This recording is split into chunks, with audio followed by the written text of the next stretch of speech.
these reports and who have performed the multitude of tasks within them to achieve the outcomes for our people of the Hiratonga Hastings District. And as governors, let us conduct ourselves in a respectful manner while we discuss these matters, exercising the privilege and responsibility entrusted to us on behalf of all our people. Izzy will be a little bit late. I see the Mayor is arriving. Mr. Nixon, Councillor Nixon will be a bit late as well. There's a previous leave of absence for Councillor Kerr. Any leave of absence requested, please? No. Okay, we don't need to move and second those. The normal drill, any conflicts of interest for us to declare as we go through. The previous minutes have been circulated. If I could have a mover for those, please. Councillor Sholem, and seconded Councillor Watkins. Thank you.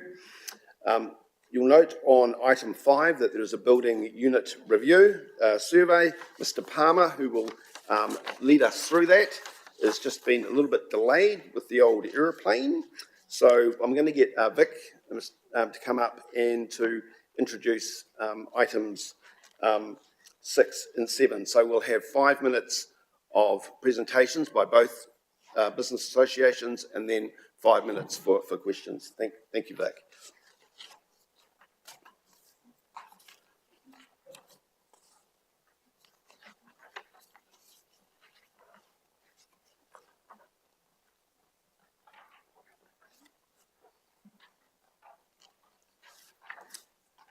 Yep, welcome Ms. Perry from the Hastings Business Association.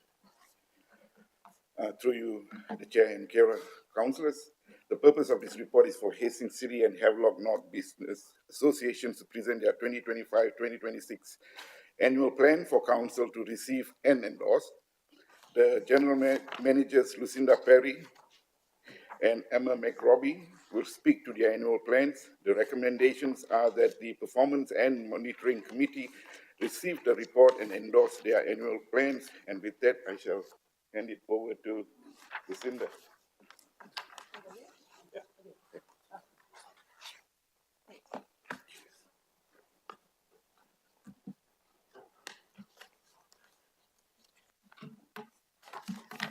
Kia ora koutou. Thank you very much for having me this morning. And thanks for that introduction, Vic. I am Lucinda Perry, General Manager of the Hastings City Business Association. So, is that going to pop up on the screen, my plan at all? You've got it all in front of you anyway. Yep. I'll just reiterate our 5 key aims, if that's all right, and then I will delve into what we've got in our plan through each quarter. So, just as a reminder of what's really important from the Hastings City Business Association point of view, we exist to promote and support the success of CBD businesses, enhancing the overall experience of residents and visitors. We showcase the diverse culinary scene, shopping opportunities, wellness, beauty, arts, and entertainment options available. We facilitate collaboration and networking among businesses, fostering a sense of community and partnership. We advocate for the interests of our members and provide resources, tools, and support to help them thrive. We collaborate with stakeholders, local organisations, and government bodies to drive economic growth and sustainable development in Hastings CBD. Right, I'll just move into our initiatives. So for Q1, and which we've actually already launched, is our Hastings campaign, which is a digital and social campaign, really with quite a sort of positive, cheeky flair, if you like, to encourage people to come into Hastings, but also to see what's available, which is a diverse offering across multiple sectors. We're looking to partner with Hastings District Council next month and with the Havelock North Business Association on a Dine Around the World in Hastings initiative.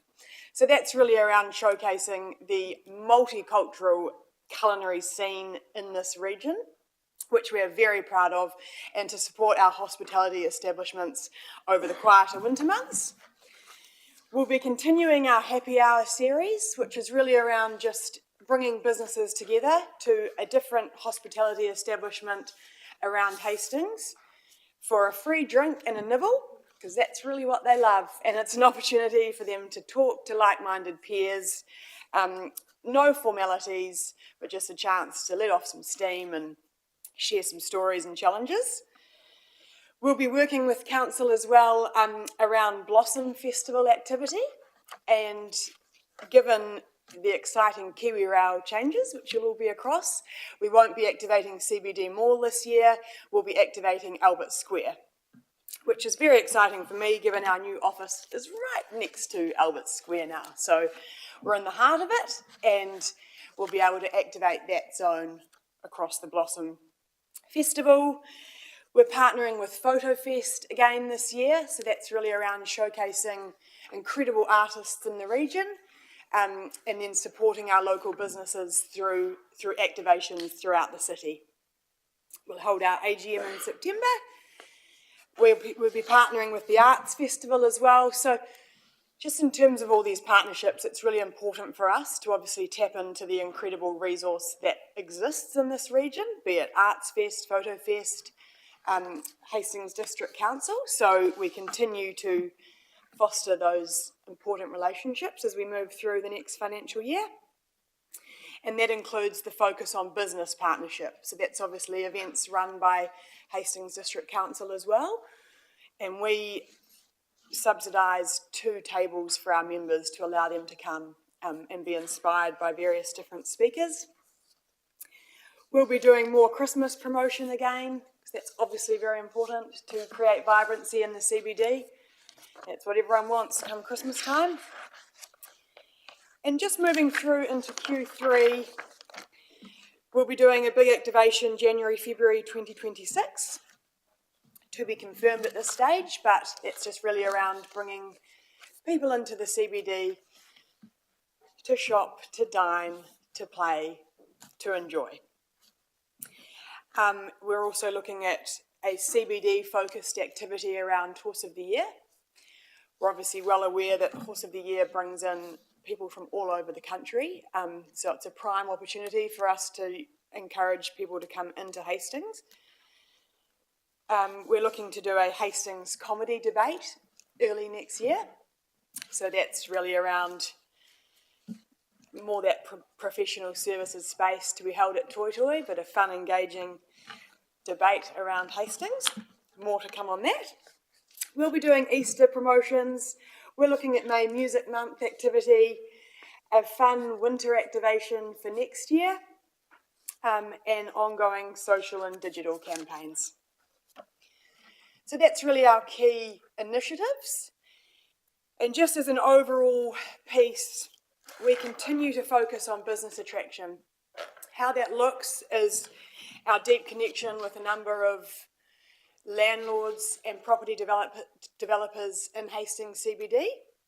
So I'm talking with them regularly around how we can fill their offices and their spaces that they're creating. So that remains a focus for us coming into the new year. Also, Bay Plaza promotion for Hugh Lambie. We dedicate a bit of budget to provide marketing support for Bay Plaza. And our ongoing Discover Hastings. So that's social, print, radio and digital, including Profit, Bay Buzz and various different radio channels around Hastings. So that's a wrap for us on our initiatives coming into the financial year. Thank you very much for having me, and I welcome any questions you may have. Yep, thank you, Ms. Perry. A lot of activities going on there. Any questions for Ms. Perry? Councillor Jessup. Kia ora, Ms. Linda. Thank you for that.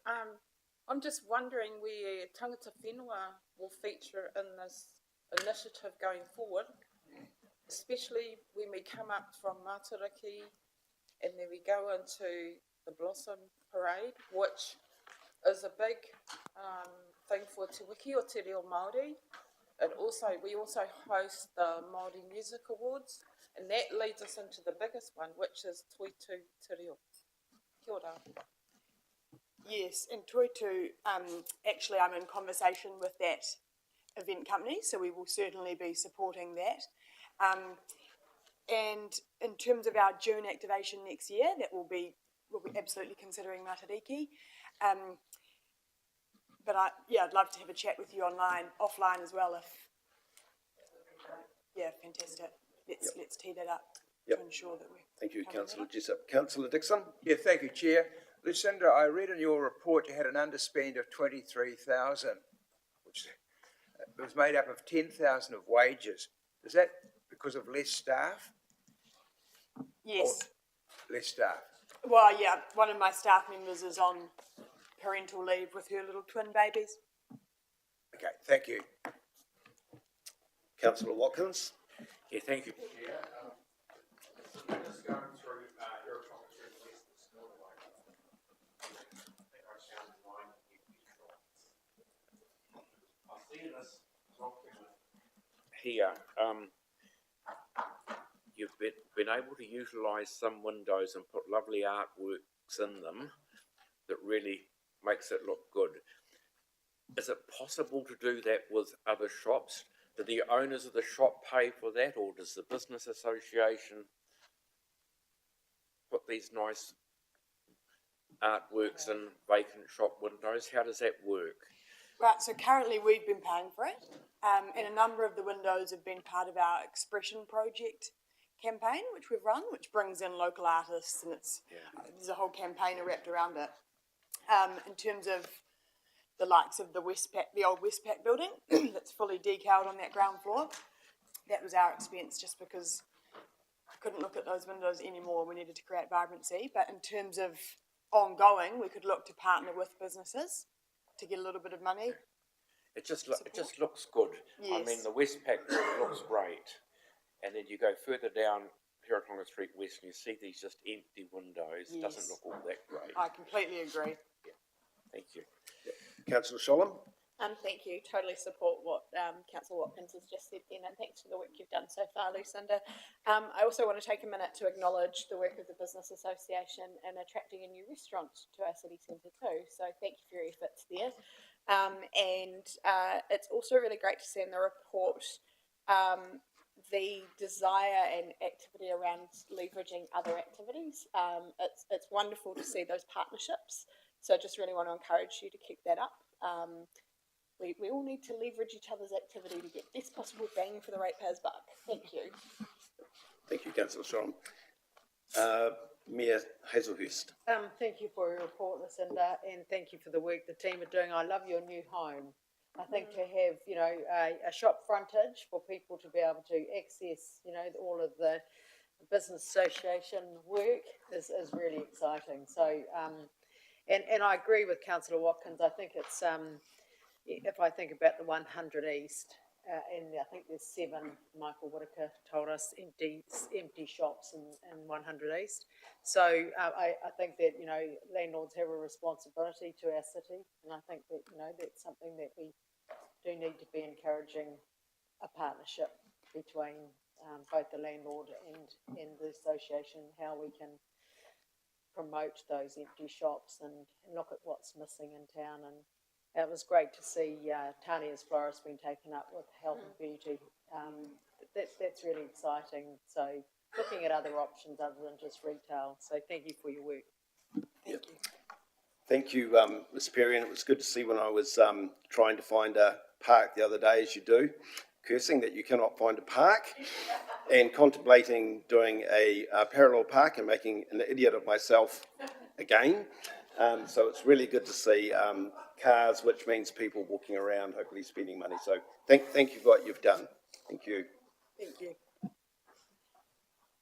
Yeah, would you like the report moved? Oh, yeah, sorry. And Wendy will move and Malcolm will second. All those in favour say aye. Aye. Against? Carried. Ms. McRobbie, please.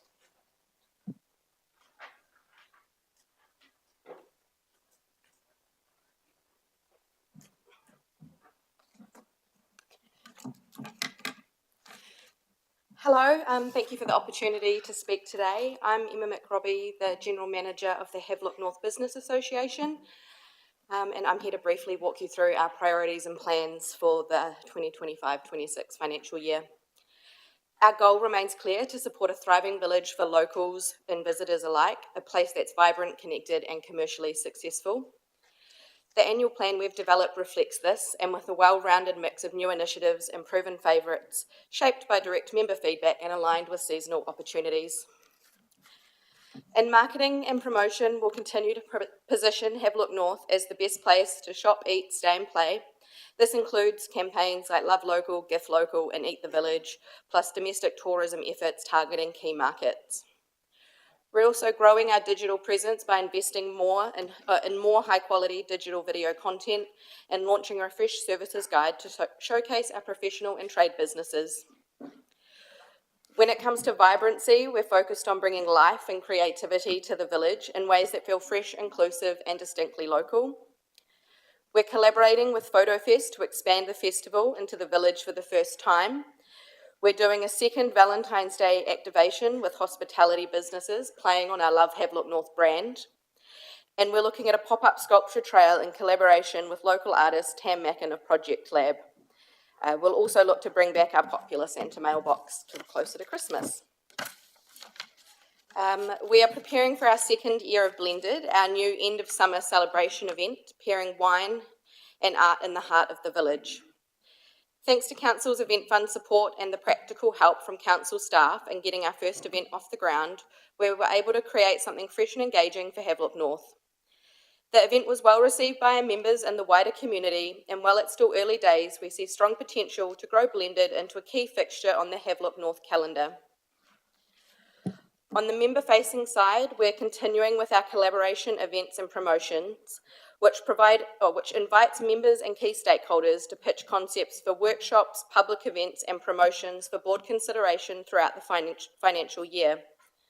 We introduced this last year and found it valuable to have a flexible fund that allows us to support opportunities as they arise, whether it's backing a great member-led idea, responding to seasonal opportunity or adding value to an existing community initiative. We will also be running our popular quarterly networking events and putting out regular digital newsletters to keep members engaged and supported throughout the year. Finally, advocacy continues to be a big part of our role. We're often the first call from members when something needs fixing or communicating. Retail crime, parking and foot traffic shifts remain key concerns for our members, and we're committed to working with Council and other agencies to find workable long-term solutions. The board is proud of the progress we've made over the past few years, and with Council's continued support, we're confident this plan will deliver real value for our business, residents and visitors. Thank you very much, and I'm happy to take questions. Thank you, Ms McRobbie. Any questions? Councillor Sholem? Thank you, Chair. If you'll indulge me, I'd just like to acknowledge the efforts of the Business Association. This is a really small group doing some pretty powerful stuff, particularly in the digital content space. I really want to acknowledge the work Māori's done in that space, as well as the Blended event. You're absolutely right. That's a great seed event and will grow year on year, I'm sure. So thank you. Councillor Harvey? Morning, thank you for your presentation. Just a question in and around the old Havelock North New World site, and sort of what sort of questions or ideas have you heard that may have come forward about what that area could be used for? Businesses in general just want something to be happening and going into that space to sort of continue pulling foot traffic around that way. The initial move of the supermarket obviously really decreased the foot traffic in that zone. Since then, it's become a bit of it's a dead space. It's got big open windows, like you were saying, how it's great Lou's covering up windows. We would love to see something like that happen around there. At this time, we have reached out to Foodstuffs 2 or 3 times now, and the feedback is for the foreseeable future, it will be continued to being a leased space, and they don't see making changes to the front. We have had a couple of businesses directly go to Foodstuffs who have had similar responses. I feel it's definitely an area that if we could have some support to do something with, we'd definitely be open to that. It's just sort of trying to find the best way forward, I suppose. Councillor Dixon? Thank you, Chair. Thank you, Emma, for your report. The move of New World and the Joel Road development, have you done any analysis on the impact that's had on the Havelock North CBD? No, we haven't. The businesses in Joel Road would tell you on different days probably slightly varying impacts. I think it's a very hard thing to sort of separate from what's happening economically locally anyway. We've had some really good conversations facilitated with developers, and the businesses so far have had a more positive look at how things have gone ahead versus how they were 6 months before it started, and they were all a little bit panicky. Yeah, thank you for that. More than happy to move the report, if you wish. I'm sorry. Yep, thank you. And seconded, Mayor Hazelhurst. I was on my point this time. Those in favour say aye. Against? Carried. Thank you, Ms McRobbie. And like Hastings, you've done a lot with the money that you've received.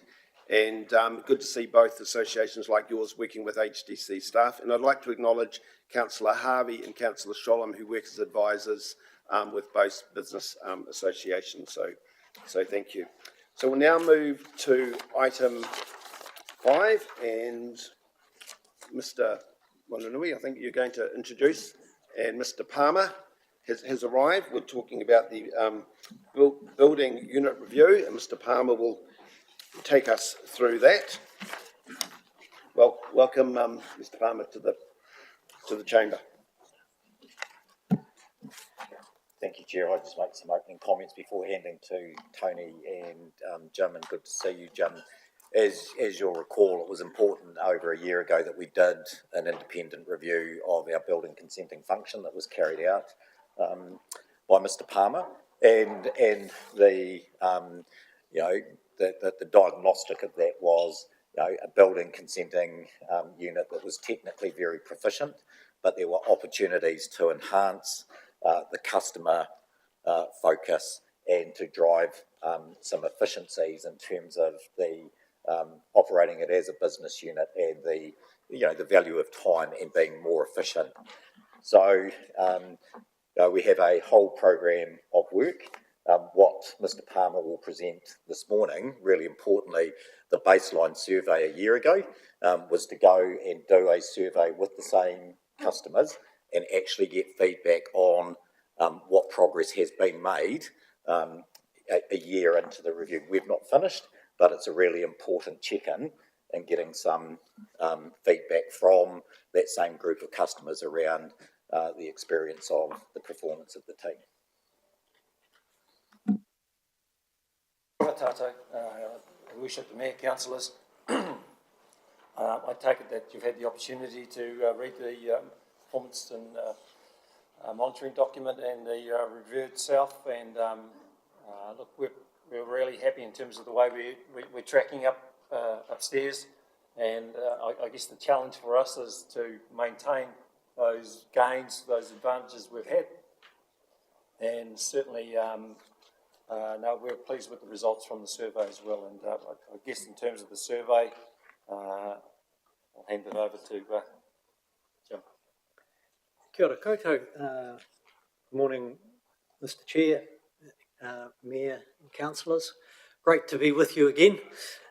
This survey was an opportunity just to check in, as Nigel said, with customers. Probably 80+% of the customers that I talked with last year, I've talked with again this year.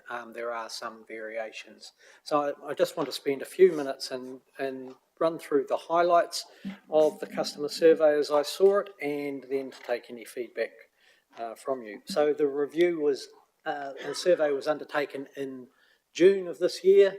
30 customers were invited to participate, 23 accepted this year compared to 24 last year, and it involved phone interviews with customers of between 20 and 40 minutes. The odd one went longer than that, and it was a combination of quantitative and qualitative questions. So as an example, a quantitative one is compared to last year, were we better, worse, the same, and ask people to give their assessment of that, and that comes through to some of the numbers that you'll see in front of us, and a whole lot of qualitative ones about why did you think that, how has it changed, what's your perspective. So the headline highlight really is, compared to last year, you've got to see this as a significant improvement in the performance of the unit in the view of your customers. 19 out of the 23 thought there was obvious improvement, 3 were the same and 1 felt it was worse.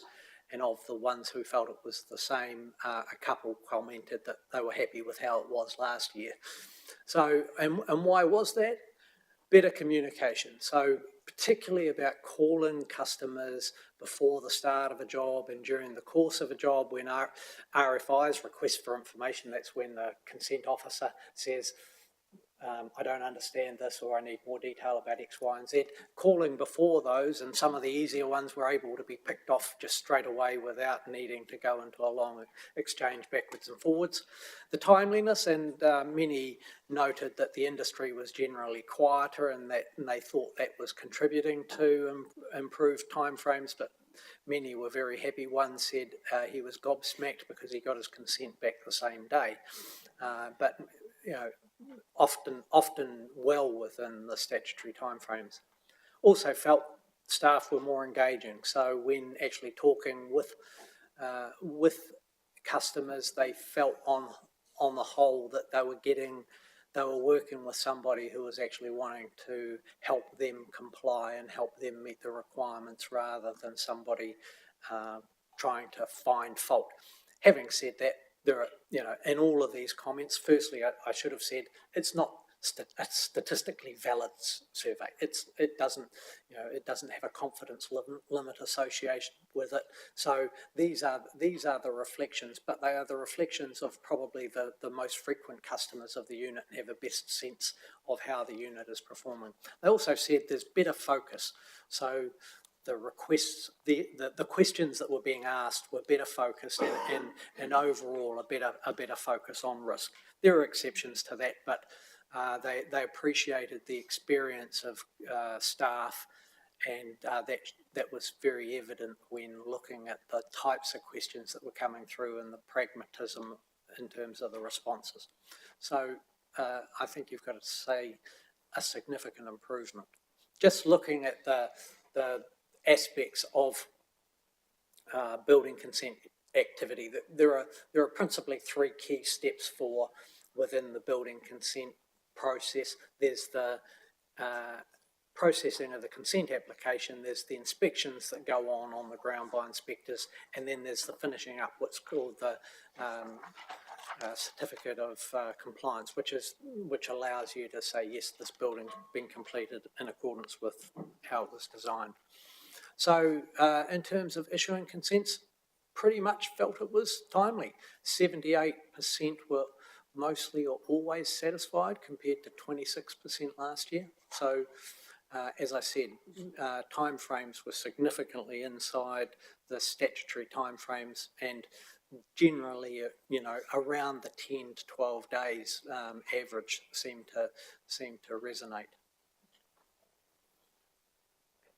As I mentioned, improved consent team interactions. Last year, 91% were either considered the interactions. This year, 91% considered them either neutral. They were okay, they were fine, and or they were great, compared to 61% last year. And as I said, the call and better risk focus and a willingness to discuss the issues and talk them through.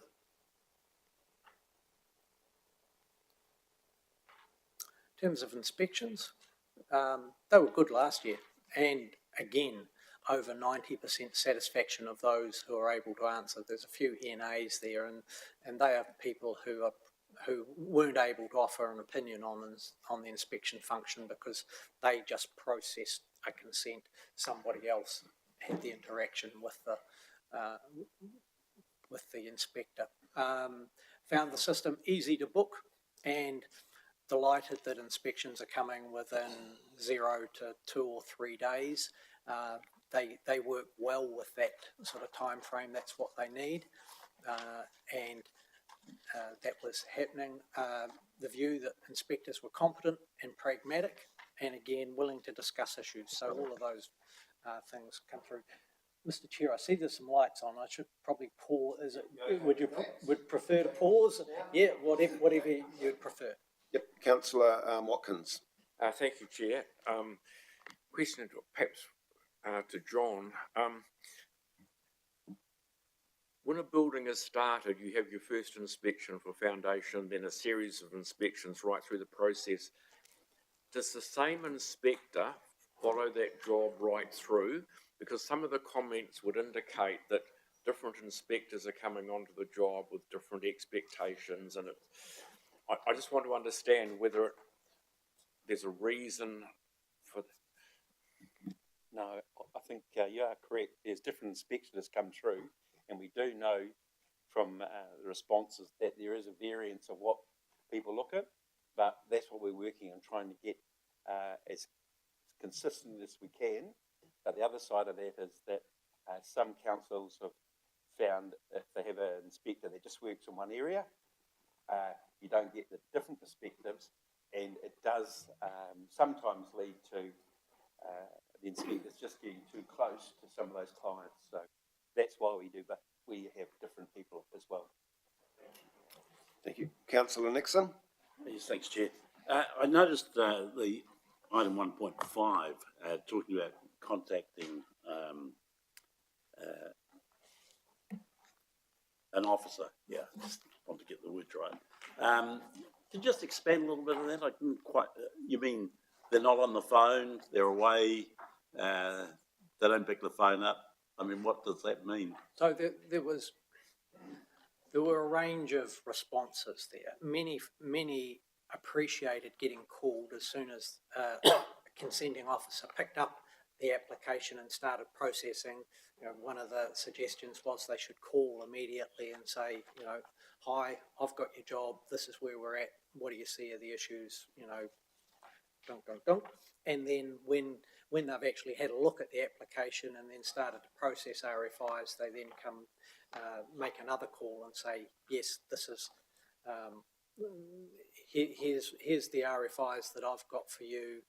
How say you? And is there any that we can knock off without, you know, labouring the point? Having said that, there were respondents who said that's okay and that works okay. Mostly we get those calls, but if I want to call them, I still have to go through the customer team and don't always have a DDI or a cell phone. And you know, some of the processes, they work in 6-minute units. And one was saying, well, you know, I've got to wait 6 minutes to get through customer services to get to the person or a decision maker that I want to talk to, and that frustrates me. So, you know, how can we change that? If I could just pick up the phone and call Bob, or Joanne, whoever is then the processor of that consent directly, that would save me a lot of angst and wasted time. So that's an opportunity for the unit to consider, in conjunction with customer services, how they manage that call-in feature. Did we have a site that you can monitor progress almost in real time, or is that just unrealistic? If I could comment first of all on Jim's there, Tony has already got in contact with our customer services, and just so that everyone is aware, all the people in council have a DDI number, so we'll be able to provide that now on all our correspondence.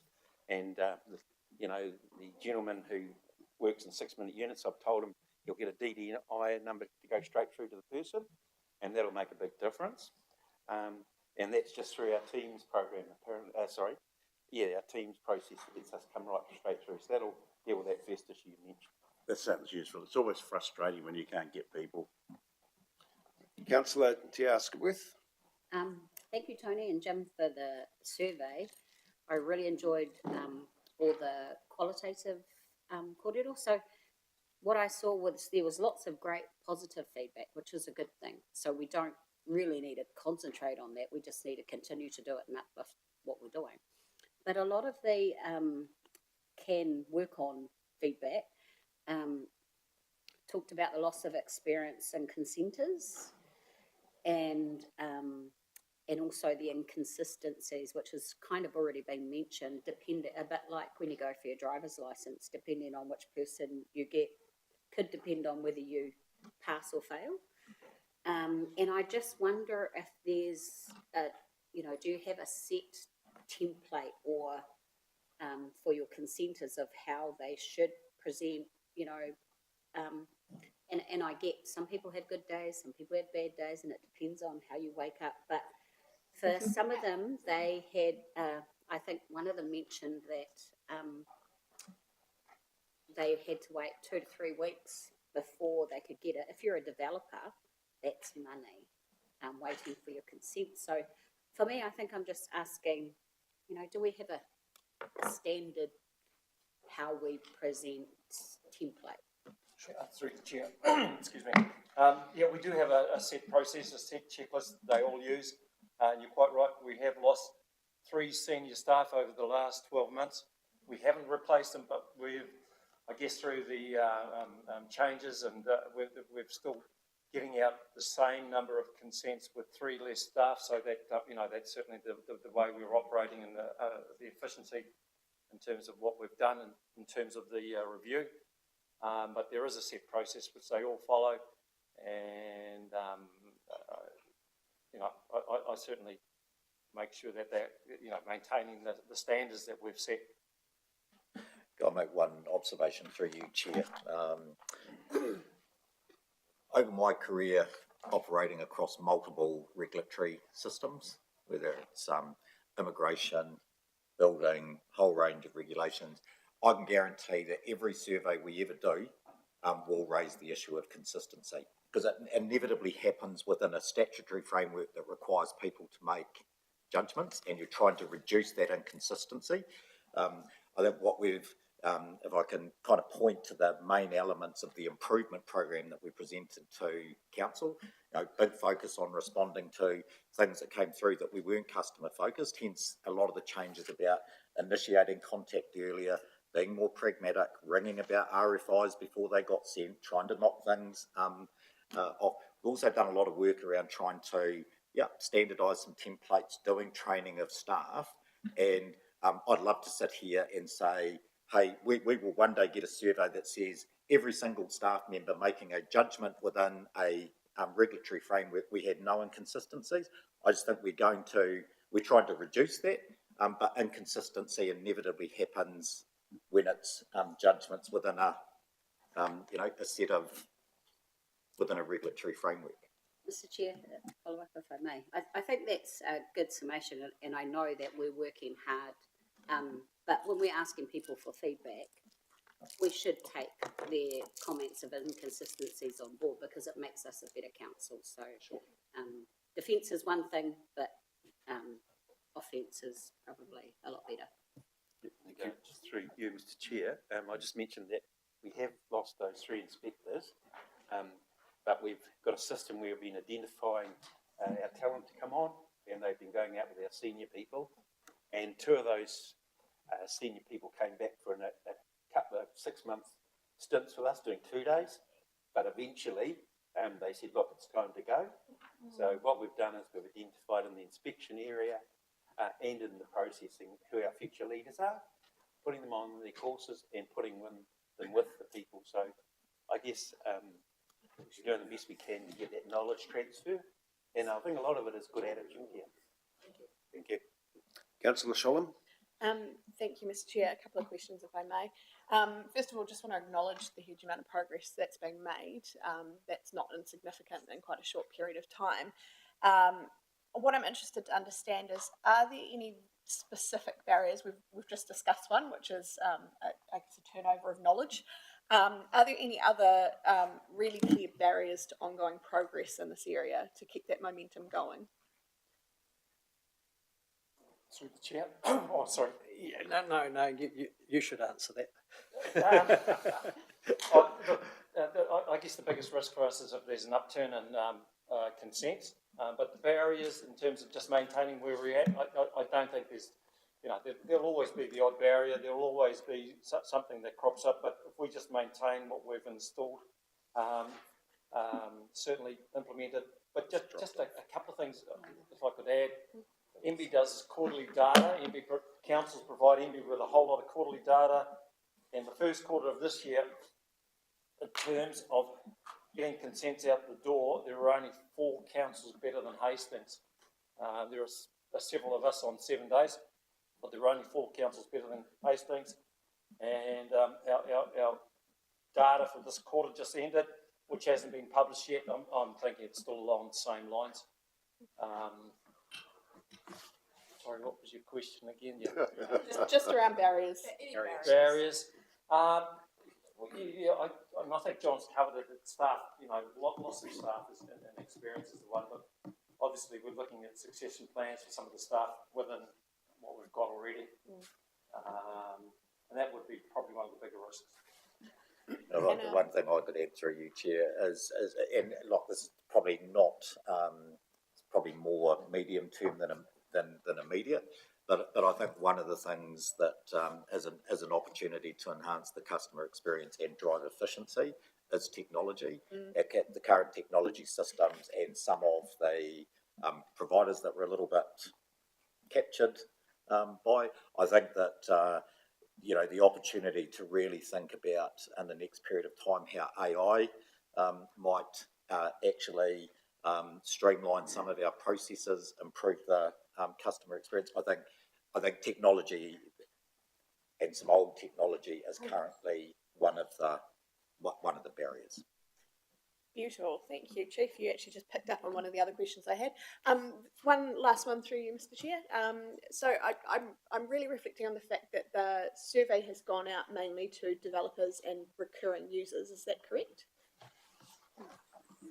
Predominantly those associated with the building unit. Some of those are developers as well, yes. I guess the thing I'm really interested to understand is if we've got any mechanisms or thoughts on how to kind of capture the experience of more of those one-off applicants, those doing the home reno or whatever, maybe a little bit less experienced in the area, because I think that's an interesting view to capture as well. I concur that they probably have a different experience and come from a different base, if you like, in terms of understanding. And to be frank, anybody who looks to manage a home build without having an agent to process an application is a brave soul, and that they will be highly frustrated by the process unless they are already well au fait with the building industry and all of its machinations. So they will have a different experience, and helping those people through the process is, the job of the customer services team within the building unit to try and manage that. Probably you see it most in the smaller installations like log burners and those sorts of things, is where my survey sort of interacted with those people, and generally they find, again, they need somebody to manage it on their behalf, although they probably don't fully understand the implications of their choice of putting in a log burner. It isn't just a matter of slapping it in. You've got weather tightness, you've got fire prevention, and those things need to be checked off, and it probably costs far more than they think it ever should.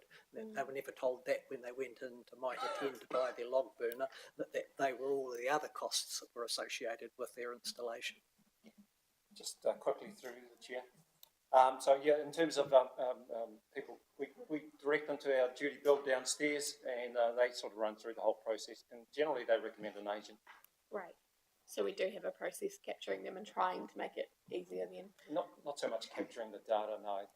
Sorry, more meaning capturing those inquiries and trying to. Correct, yeah. Yeah. No, that's great. Thank you, Tim. The rest of I'm just conscious of. Are there any questions that are being answered that are kind of you moving through your presentation? Well, I've only got 2 or 3 slides left, so maybe if I just rattle through those, and that might capture one or Okay. two of the questions, and Okay, if not, happy to. that's right, councillor Harvey, or do you want to ask a question about That was relevant actually now? going to be my first question, councillor Fowler, if you would like to continue. Thank you. Why don't we continue? CCCs, this is one area where, you know, of the process, this has highlighted the greatest opportunity to improve, I think. There's probably been, while there has been a positive change, it's less positive than the other areas, mainly around not being timely. And as you mentioned earlier, time is money. And when you get to CCC and you're trying to occupy your first house, get a mortgage and what have you, you need the CCC. So getting it turned around as soon as all of the information has been provided to get it ticked off, many felt that could be quicker. The council uses a system called Objective Build, which is an industry-wide used system to process. Some of it's not that user-friendly, either requires a lot of double up of information, or, for example, when you do a CCC, you load it all as the agent or customer, but if you aren't able to finish it for whatever reason, there's no save as button, so you have to crash out and start again. So those sorts of things frustrate customers. And the CCC team aren't quite as accessible as the others within the organisation. And while many say I don't need to speak to anybody, if they could, on occasion, that would make a difference. So they were the things that came out in the comments. I asked a couple of general questions. Do you consider the building unit a trusted partner? So as part of the building process, you've got the designer, the builder, the consenter, the homeowner or building owner. Do they feel like they're all part of the team working together to achieve the same outcome? 65% said mostly, which is an upshot from last year, and that's really good. And those who barely felt that have declined significantly compared to last year. So an improvement. There are still some who don't feel that is the case, and I'll touch on that in a second. Importantly, are the building units seen as professional? 91% said mostly or always, which is again a positive upswing on last year. So a couple of slides of, you know, where were the things which came out as opportunities to improve. All customers, we talked about this, getting direct access would make a big difference. With some building consent applications through the vetting, some felt that some minor issues resulted in the application getting rejected, whereas if a phone call could be had and sorted on the phone, then that would stop that. Offering inspection appointment times rather than an AM and PM, and I get both sides of that story, but particularly where the builder or the owner needs to be present, but they aren't actually on site at that time, then having a specific time rather than just being told we'll be there sometime in the afternoon, that wastes their time from their perspective. So thinking about that. One customer in particular thought there needed to be a far more bespoke arrangement when dealing with older buildings, redevelopments, and that's around the CBD, and thinking about how they can work more effectively together. And I think there needs to be some more bespoke arrangements to deal with that, where you've got more experienced inspectors on the ground looking at what they're seeing and making the right calls over what needs to be done in the site, and you know, trying not to make the silk purse out of a sow's ear, but how do you get it as near as you can without compromising safety or quality or durability, are things that developer come building owner and building manager would very much like to see. And so that's an opportunity for the unit to think about how they do that. Improving the timeliness of issuing CCCs once all the documentation's been received, touched on that. Again, being able to directly contact them. Working with Objective Build, and that can be a bit of a challenge because they build a vanilla solution that they aren't that keen on usually modifying. So trying to get them to see the wisdom of making some system improvements would be very much appreciated. And, you know, the last one, which is seeking opportunities to improve efficiency and reduce cost. Tony mentioned that, you know, they haven't replaced 3 of the staff who have left, but the cost inherently is still high. You know, as an external, I would say yes, it is expensive, but it is a fair reflection of the costs that are currently allocated to that activity within the council and the cost to recover them, and your setup is to recover those costs as best you can is your funding policy strategy. So that's where it lies. I did ask about, you know, how do you feel about a regional BCA and what's your views on that? Most were open to the idea or interested. They did quickly follow that mainly by a caveat which says provided that Hastings' performance doesn't fall to the standards of others within the region, which they noted. So there was a sort of qualified yes around a regional BCA operation.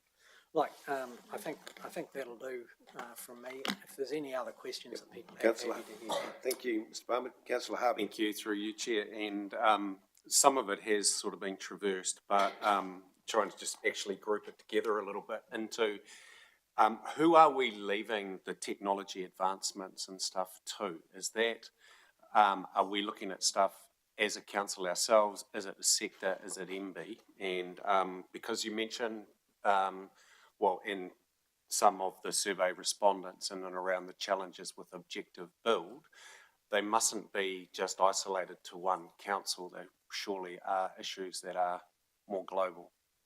They are definitely global, and there were 2 main systems, and one objective build has bought out the other system, so that they probably are looking to migrate everybody from that other system into objective build in time to come, or some version thereof. Trying to get, from my experience, trying to get system developers to actually be proactive and bespoke and respond to bespoke requests is useless. Trying to get a user group to try and push those views has a little more, but it takes longer. So it would be ideal if system developers worked more closely in terms of how to improve their system from a customer perspective. Is it MB or is others? There, probably Nigel and others want to comment. You know, a lot of this should be a nationalised system that should be run and set up and done once and done right. But to date, over the last 20 plus years that I've been involved, there's been a lack of willingness from the centre to actually show that initiative. Okay, thank you. And just a couple of others. Are we, or have we looked at using Artisan at all? Which is the off-site inspections? Through the chair. We run a comparative called Zeit, which we've had for a little while, and we're trialling it, we're using it. So at this stage, no. The answer is that we're kind of happy with Zeit, and we've offered it to some builders out there, and we're certainly got a plan in place to implement it when we require it. So, thank you. I saw one or two customers said, "Yeah, that would be great if we could have that. That would be very helpful." And some are saying, "Look, the inspectors are pragmatic. They'll take, you know, if I can take a photo and flick them a photo, they'll be happy with that," which isn't Zeit. But yeah, I think exploring those technology opportunities, particularly for remote locations, is a good thing. Thank you. And then just lastly, and this one is specifically for you because you've come from Christchurch, I believe, today. I have. There's a new private building consenting authority that's established down there. Yes. What do you see into the future in any type of rollout to potentially Hawke's Bay? Well, I've read what you've read, and I don't have any greater insight other than that they will look to pick up the easy jobs, which are, and they've been quite clear about that. We'll pick up the easy stuff, low risk, and we'll leave the difficult, tricky, high risk stuff to the councils. And that if you're a developer and a pretty switched on developer or building company, then you'll certainly be interested in that proposition. They probably are being turned over in a similar sort of time frame. The good building companies usually don't have too many problems with councils. It's the ones who struggle to manage their own business well that then create the problems, or the trickier builds, which they're a high risk too, and unfortunately the last man standing is still the last man standing. So the potential is for it to be a nationwide business and therefore seem attractive, particularly to national building companies. They still need to have their inspections done somehow, so it'll be interesting to see how that unfolds. Thank you. And just one comment, sorry, having been at the Kāweka Hospital opening last week, and one of the key things they did mention was the partnership with council, which would have been also involved in this part of the process. So thank you to everybody. Thank you, Councillor Harvey. Councillor Corbin. Thank you, Chair. Thanks for the report, Jim. And congratulations to the team for the improvements that have been made. I think that's fabulous.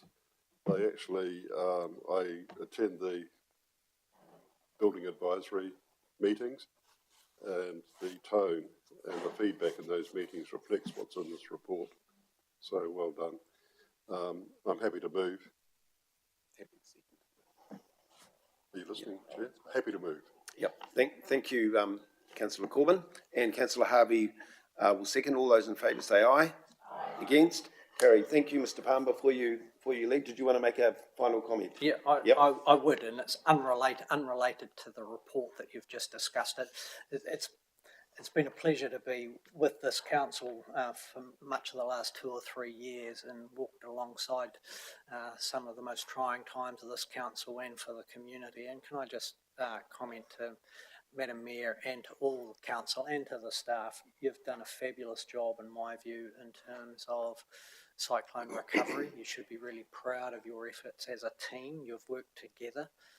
When I first talked with Nigel, I said one of the rarities you find in an organisation that survives and does well out of a recovery from a major incident is within 5 years you'll probably have none of your executive left. The fact that you've still got them all and you're still all joined together and pretty much sing from the same song sheet most of the time is a really great reflection on yourselves and the job you've done on behalf of your community. So I just want to take the chance to say well done, and it's a pleasure to have worked with you. Yep.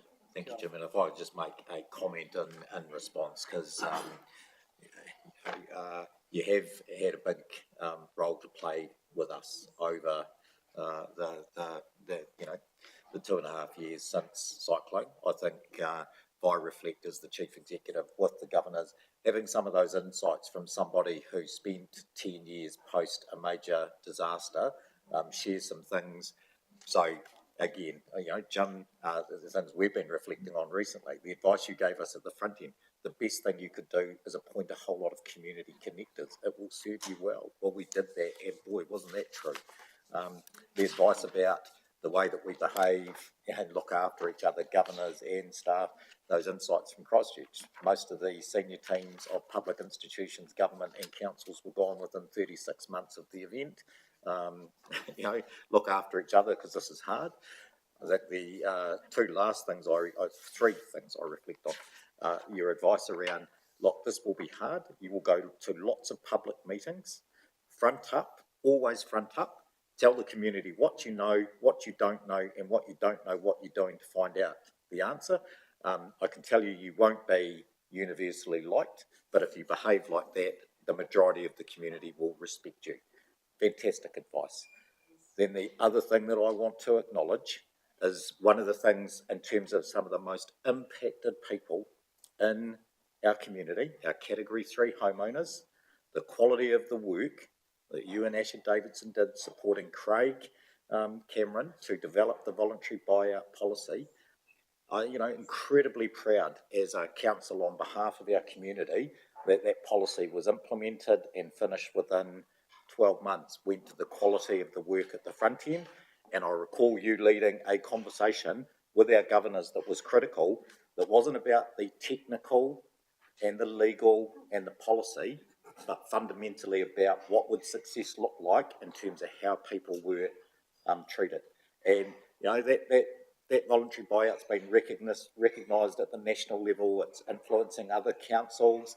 It's won awards.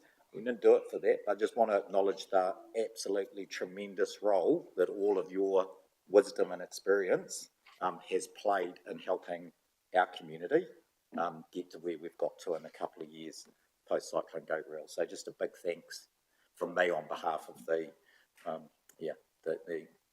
officers. Thank you, Mr. Bickle, and I guess it goes without saying on behalf of the Mayor and Council as well, we were very fortunate, right person, right time, and all the work that you've done, and long may our association with you continue. And I'd like to acknowledge Mr. Monanui and Ms. Rochford as well for the work that they've done in this connection. And my parting thought on this is you've rung someone up and they've said they're gobsmacked. So that's a good old-fashioned word, absolute amazement, and the stats going the right way. So thank you very much for coming and seeing us today, Mr. Palmer, and for your work. Thank you. Thank you. Right, we now move on to our main performance and monitoring report. I just have a little preamble, just very briefly, before I hand it over to Mr. Allen. So shortly we will see a vast number of activities that staff and contractors perform for the Hastings District Council over the past financial year. That's July 24 to June 25. And each manager will give a short introduction before opening for questions. So some comments from me. So performance and monitoring is an excellent opportunity to show to the community the vast array of services that Hastings District Council undertakes. Today we will focus on the qualitative aspects, that is the non-financial outcomes of Hastings District Council's activities for the past year. For those of you who love numbers, we have a bumper, action-packed financial session in September on the year-end financial result. And I can see a glint in Mr. Watson, our CFO's eyes across the table. So you'll have to be patient to wait for that and start counting the number of sleeps. I'd like to point out that this is not Mayor Sandra Hazelhurst's last performance and monitoring meeting, but I think it's an opportunity to acknowledge her vision and leadership in the activities that we are going to go through, and also the support of her councillors, some over several terms, and also the officers led by Mr. Bickle, who have worked hard to bring all of these activities to fruition. There are many infrastructure projects that Hastings District Council undertakes. We are a growing district and we need to look after these assets as well. Cyclone Gabrielle's recovery continues and the progress, as we will see, is outstanding of only 30 months after the event. In this regard, I think the community can be very proud of the officers in terms of the work done. The Crystal Culvert has been reopened. The Matapiro Bridge replacement has been completed. The Kiruru Gorge Culvert opened. Taihape slip repairs all but complete, and a large Dartmoor slip repaired. 6 other bridge repairs will be completed by the end of the year, and an additional 7 will be started before December this year.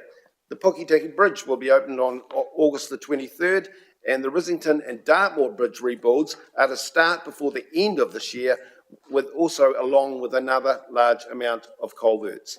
As we've just talked, Jim Palmer, Mr. Palmer led the initially talked to us about the voluntary buyouts, and they've been completed with a year of opening and won the 2025 Tutara Local Government Excellent Award for collaboration. The Havelock North Stream remediation, and thank Councillor Dixon for his role playing in that. Continued clearing of cyclone debris and rebuilding flood infrastructure. And recently, stream monitors have been introduced. The Havelock North Category 2 landowners have been moved to Category 1. Puketapu Park has been restored and enhanced. In terms of housing and urban growth, they've completed the infrastructure for another 3 housing sites in Flaxmere. There's 39 new senior housing units on one of these Flaxmere sites. We've carried out consenting processes which will enable the building of a large, full-size supermarket in Flaxmere. There's been stormwater and drinking safety improvements in Brookvale, Iona Stage 1 of the wastewater upgrades on Middle Road. The infrastructure for Howard Road is completed and the new roads opened. The future development strategy, after years of work, Council has now approved the draft Napier Hastings Future Development Strategy for ratification for partner councils, which has been a huge body of work that will help guide growth over the next 30 years. The local area plans, LAPs, consultation have been undertaken for sustainable growth in North, Hospital, West and East areas. And in terms of water and waste infrastructure management, there's been a large, extensive body of work to bring forward in terms of the regional model for local water done well, arguably the largest, biggest change to happen since the 1989 reforms of local government. And the renewals along Eastbourne, Sylvian drinking water, trunk water main on Omahu Road. Events. Our Blossom Festival, our Long Blossom Festival, which began in 1950, our Alfresco Fridays and Taste Hastings events. And we know our community love these events. Our Meatball Festival attracted national attention. Thousands came and received nationwide acclaim. There was the Tutoi Te Reo Festival, supporting New Zealand's first festival of this nature. Hastings District Council took on the management of the Hastings Anzac Day civic service. We staged Matariki events at Waiharawa and held multiple large citizenship ceremonies. In terms of our emergency management, there's been the continual rollout of more than 40 community emergency hubs to help communities be resilient in future emergencies. I'm just about running out of breath, but I'm nearly there. Extensive training of Hastings District Council staff and putting in place effective communication in these disaster events. In terms of community facilities, the Flaxmere Pool has been upgraded. Splash Planet, there's been identified operational changes to improve visitor numbers, and the community will be aware. Next year we will be trialling winter operating hours for some of our dry attractions to get more use. And just in closing, councils, and Hastings is not immune, get lots of advice on how we should do things, and especially in the local government sector. And in these days, it's pretty widespread. Yesterday I received an unsolicited message, not ones we often receive, and not to say others don't think like this, and I think it sums up the activities that I've just announced, which will be explored in more detail for the 24-25 year. And this person wrote, amongst other things, I love our parks, our libraries, our cultural festivals, and a bunch of other nice to have stuff, in brackets, inverted commas. I love the improvements in the town over the past few years. I'd love lower rates, but I don't want to give up all of this stuff. And of course, there's that pesky cyclone to pay for. I love all that Hastings District Council does and has taken a lead in things like social housing. So on that point, I will hand over to the Chief. Oh, geez, I feel tired just listening to that about you guys, but yeah, look, we will just go through a bit of a presentation, just make the obvious points for all the things that we've done. One of the things that's defined this council over the last period is, the tagline's essential infrastructure, and it's infrastructure that's been driven by, being a growing population, the priorities that we've had about fabulous Flaxmere, about actually looking after the billions of dollars of assets that we have and making sure that we're maintaining the renewal of those assets. And obviously since 2023, the thing that has defined us is the recovery from Cyclone Gabrielle. So we'll go through, whilst we will present the formal annual report for sign-off in September, we are past the end of the financial year, and we thought it was worthwhile just to reflect in those critical areas what has been delivered, because it is extensive. very heavy focus on infrastructure, and no apologies for that. We are an essential infrastructure council led by a mayor who's also, I think, the self-appointed queen of infrastructure most days of the week. And, you know, the important things, whilst we won't do it in detail today, but it will be part of the annual report. The really pleasing thing from my perspective, there will be a range of views in the community around whether we're doing too much or we could do this on slow time.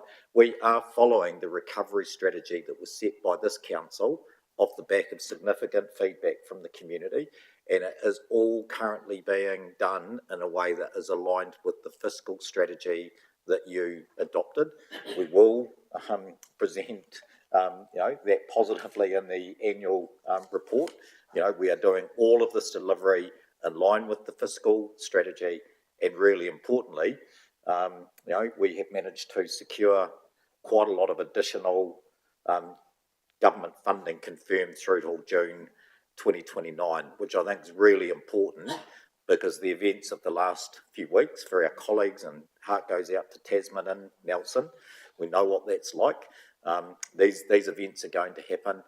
I can say confidently we will not get another dollar of government funding assistance beyond what they've committed until June 2029, which probably means we are going to have to accelerate the recovery from the current 2031, and that will be a conversation for another day.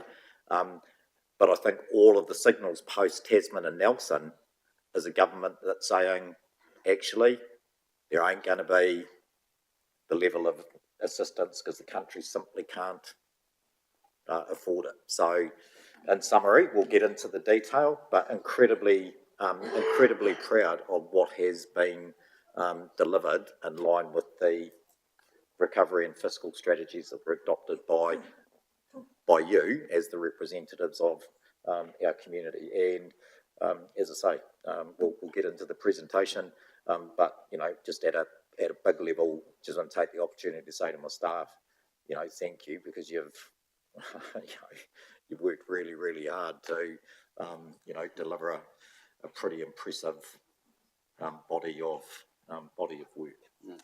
Thank you, Mr. Bickle. Mr. Allen. Through you, Chair. Yes, I think how we would like to work our way through this, what are the pointy, I think, is we'll work our way through the book in its order. We've got a short presentation on some of the sections to take you through, and then you'll have some questions at each of the time. As Mr. Bickle alluded to, we'll skip through a few of them, and then there's a big focus on infrastructure and what's been delivered. So as we get to the first section, which is around growth and development, I shall ask Megan and Paige if they could just come up and help me through a couple of slides, because it's been a bit of a busy time within the growth and development space. So about this time last year, we formulated a growth and development team, and another thing to thank Mr. Palmer for with that was his review and guidance around what we needed to do to put us on the right path and move forward. A lot of these development areas are quite complex within the relationships that we have between council, the developers, the timing, the funding, development contributions, and how all that works. So to have this dedicated focus on growth and development means that we've actually managed to make some really good progress with our developer partners in a lot of these areas. So Megan, and I think the reference here with our little yellow digger is a conversation that we're having with the team yesterday around, there's a lot of work going on, and sometimes the little yellow digger gets stuck and we need a bigger digger to come and help it out. And occasionally we need a bigger digger, but at the moment it's just a little yellow digger. But Megan from Brockvale. It's not a digger, by the way. Don't ruin it. You can continue the argument afterwards. Thank you. Thanks for having us. I think Bruce has pretty much summed it up pretty well. Compared to 12 months ago, we've made some substantial progress in Brookvale. There's been a lot of conversations with the developers there. a lot of desire to move forward with the essential infrastructure on it. So that's what the team have really been focusing is on the stormwater detention area, getting that solution designed and ready for construction this construction season. So the council have supported that with us in terms of the budgets to enable the construction of the basin. We've been advancing the land acquisition, having those negotiations. We've got a position where we've secured the land for half of the 4 hectare stormwater detention area, and we're currently working through with the other landowners who are keen to progress with development there as well. GHD have been doing the design and have said that they'll have a finalised design by the end of this month. We'll be getting the consents in, and everyone's working towards this construction this season for the stormwater area at Brookvale. MetLife have got their resource consent approved. They're up the other end of the Brookvale area, and this and the court have now set a date for the hearing of the Cooper decision, the 2nd to the 4th of March next year. So staff will be working together to get planning evidence for that in August, September, in readiness for that hearing next year. Thank you. Iona Middle Road, this one's really moving along really well. Stage 2 is almost complete. Many of you went out and did a site visit out there to see it for yourself, see the progress. The team at Hicks are working 6 a.m. till 6:30 p.m. to move it along. They'll move straight into stage 3 in August. The absolute date is yet to be confirmed, but our comms team are working with Hicks and will have the comms out to the community 2 weeks before that starts. The immediate residents and the residents at Ensley and Lane Road have already been advised of the works. So what that means is that stage 2, the road that you can see up there in the top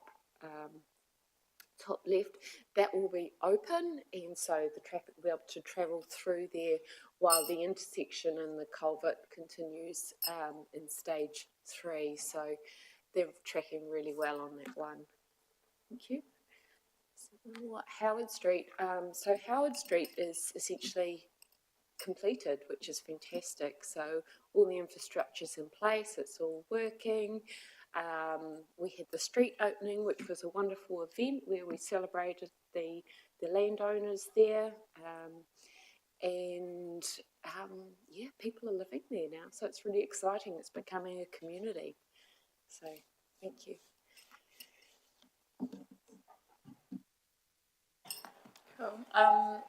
On the Flaxmere residential sales, so in Whakaruru Craigs, which is also formerly known as 244 Flaxmere Ave, we've partnered with Ngāti Kahungunu and Te Tai Whenua o Hiratonga, who are going to be developing those lots. So we're fully settled on 6 with Ngāti Kahungunu and 6 with Tai Whenua. 7 of the individual lots with Tai Whenua are unconditional, and the 2 super lots are still in negotiation. That's been held up because they're partnering with TW to help deliver those, so just working through that contractual arrangement. There is construction on site in Whakaruru Craigs, which is really great to see. In Gumtree and Lot 6 Town Centre, TW Property have purchased those lots, and that agreement is unconditional. We've received resource consent for Lot 7 in Gumtree, which is that circled lot there.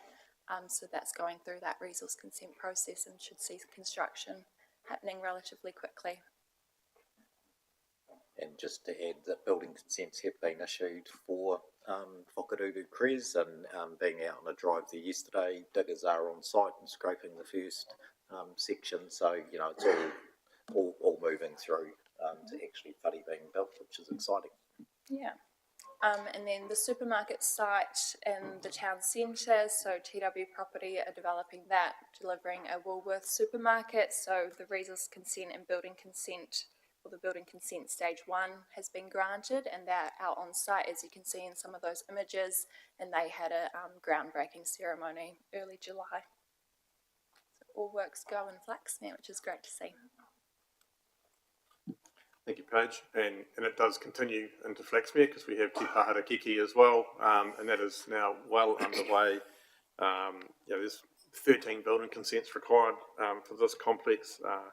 Lots 1 to 7 have been all stamped and they're working their way through it. So lots of construction going on, and just a couple of aerials to show you the progress of that. And one more, I think.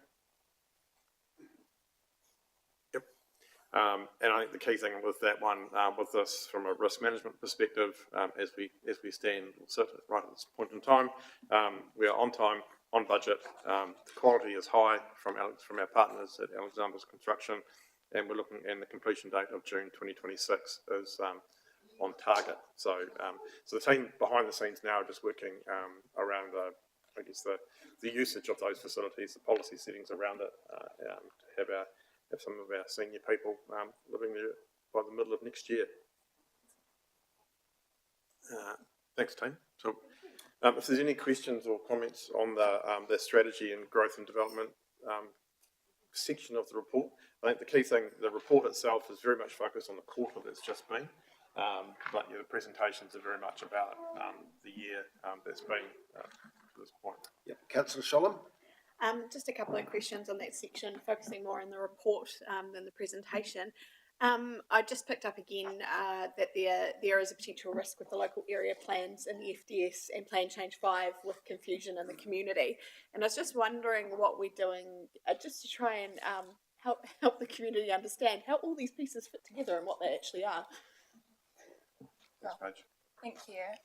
With the local area plans and FDS and Plan Change 5, we're working with the communications team to make sure that anything that goes out is really clear and specific on what the document or what we're consulting on is and how it relates to the other programs of work, so that it's really clear, everyone knows the specific ins and outs of each program and how they interrelate, because they are all connected and working together. So yeah. Thanks for that. May I ask another question? So just now moving on to the Flaxmere developments, I just noted within the report that there were some unbudgeted costs noted, such as mark-ons, and I'm just interested to understand, are there any learnings we can take away from the unbudgeted costs, and how do we kind of avoid that in the future? Yeah, so in terms of lessons learned, we're compiling a document to kind of understand or note what kind of went well, what went wrong, how we can learn better for our future projects. And taking that on board into future developments. In terms of those unbudgeted costs, specifically those Marcoms costs, that was mainly around the new vinyls and on the Flaxmere Community Centre, just to showcase all the development works going on in Flaxmere so everyone could see when and how it was happening, and then also the new gateway signs. So we weren't intending for that to be a cost, but given all the works happening at the same time, we thought it was useful to spend. One last one, I think, maybe, if that's all right. Just also looking at the report, I see the city centre strategy. It mentions that the actions won't be necessarily deliverable within the 10-year time frame, given we've had to change funding with the LTP. I'm just interested to understand how we're going to communicate once that 10-year action plan's updated. How are we going to go out to the community and expectation set? Because there'll be still some who aren't aware that everything we've previously talked about will not now happen within the time frame initially discussed. Through your chair, so effectively when the strategy is finalised, or the refresh of the strategy is finalised, it will be circulated to all the key partners that are involved within the CBD and the wider community. There will be an opportunity effectively through the 27 to 37 LTP as well, where we'll have that, more fulsome conversation about what are the priorities as we look forward, and that's obviously a conversation for the future council to have around what are its priorities as we move forward. We'll acknowledge that within the strategy there are a whole lot of actions and things that have been identified that the CBD would benefit from. Whether that can be funded and whether that fits within the council's priorities at that time will need to be something that we work through then. Yeah. Councillor Mayor Hazelhurst. Thank you, through you, Chair. I'll come back to my closing comments on the Chief Executive and the Chair's comments earlier, but just a couple of questions. One is follow up on the policy around social housing and senior housing and how we're going to manage that. When will that policy be completed? Is it before the end of this triennium? Through you, Chair, yes, and we are hoping to get it through before the end of this triennium, and it will be slightly different than our current policy, obviously, and that will obviously come back to council. Great, thank you. I think that, there's a lot of people out there wondering who's going to get the new houses and how we're going to manage that. So, just saying, and just to say that not a day goes by that I don't get a request for a house, usually for a mum with their 3 children or 4 children. There is massive shortfall in long-term rentals, security of housing. We think that we've got on top of it with all of that.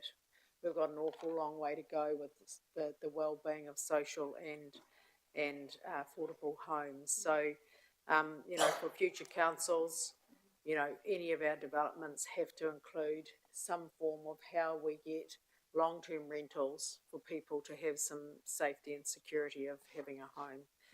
And my other question is around the CBD strategy.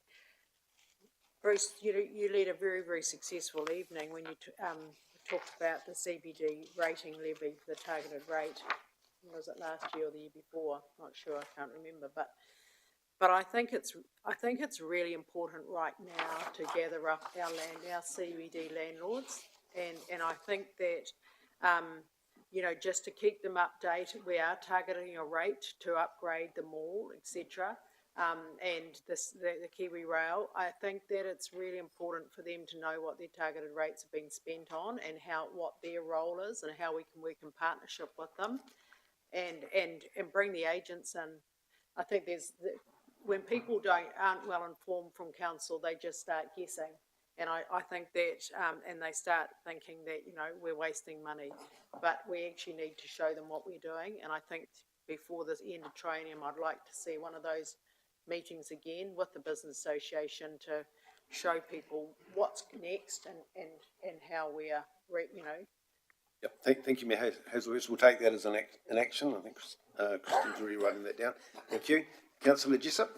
Yes, I'd just like to hop on the back of what our Mayor said about the senior housing policy, because a lot of people have been ringing me and asking me how that's going to affect them.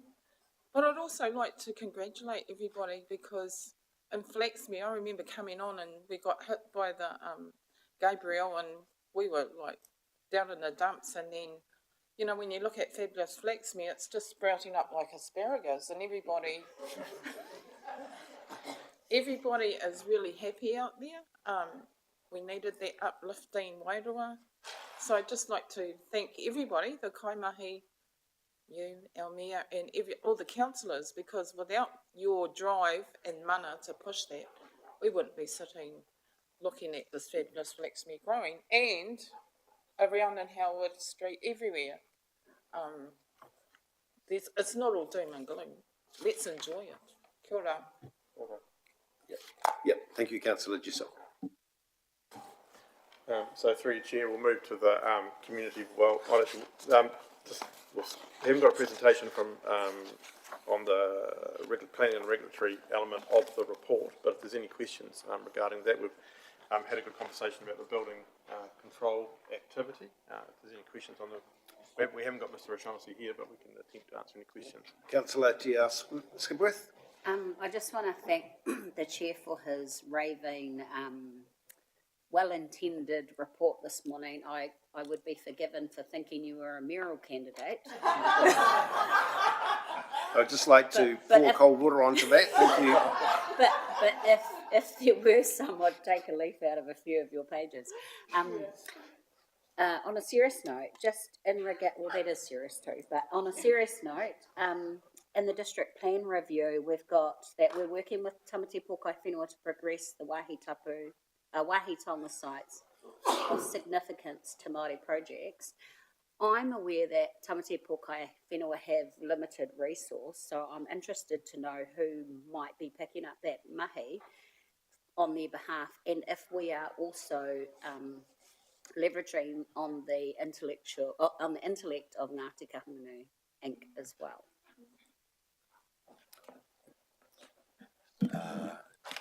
Really good question. I don't think I'll be able to answer that fully other than to acknowledge that obviously there is a level of funding that has gone to Tamatea Pōkai Whenua that came from the Crown through the Council with the Better Off funding, and I know there is a budget for doing the Wahitapu, Wahitonga work.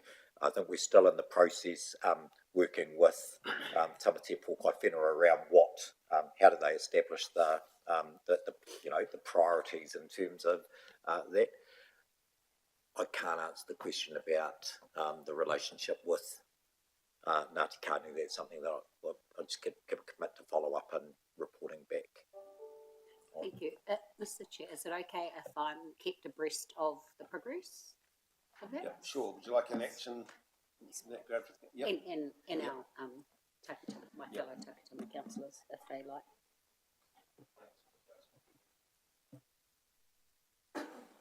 Thank you, Chair. So we'll now move to Community Wellbeing and Services, and Rebecca. Thank you. Through you, Chair. I did ask how many hours I'd have to go through the highlights of Community Wellbeing and Services, but I was told a couple of minutes, so I'm going to, like Councillor Fowler, rush through a few highlights. So in terms of aquatics, we've had really increased programming and participation this year. After losing quite a bit of custom the previous year to the Regional Aquatic Centre, visitors' numbers have really increased this year. Examples include we had the Manu competition, which was qualifying for the Z World Manu Champs, had a very successful whānau day out at Flaxmere. We've had really increased bookings from the Surf Swim Club and Canoe Polo. They're huge, especially in the winter for canoe polo. And we've had to put on extra aquafit classes because they've just been so popular, and developed a new Aqua Tots program as well. There's been some maintenance upgrades which have all been budgeted and planned, but for example, the gas boiler out at the Havelock North pool has gone to an electric heat pump and caused some disruption in the village green to get the power to it, but they'll be all set up ready for the summer. And as Councillor Fowler mentioned, those refreshed works at Flaxmere, which no doubt we'll talk about a bit later too. In terms of Splash, just a big thank you to Council. We really listened to community this year, and as Councillor Fowler mentioned, it was thanks to you approving those operational changes for next year that we'll trial the winter opening for the weekends. In terms of Hastings Sports Centre, we've had well over 90,000 visitors there this year, multitude of programmes, many in conjunction with other organisations. We're not doing it all ourselves.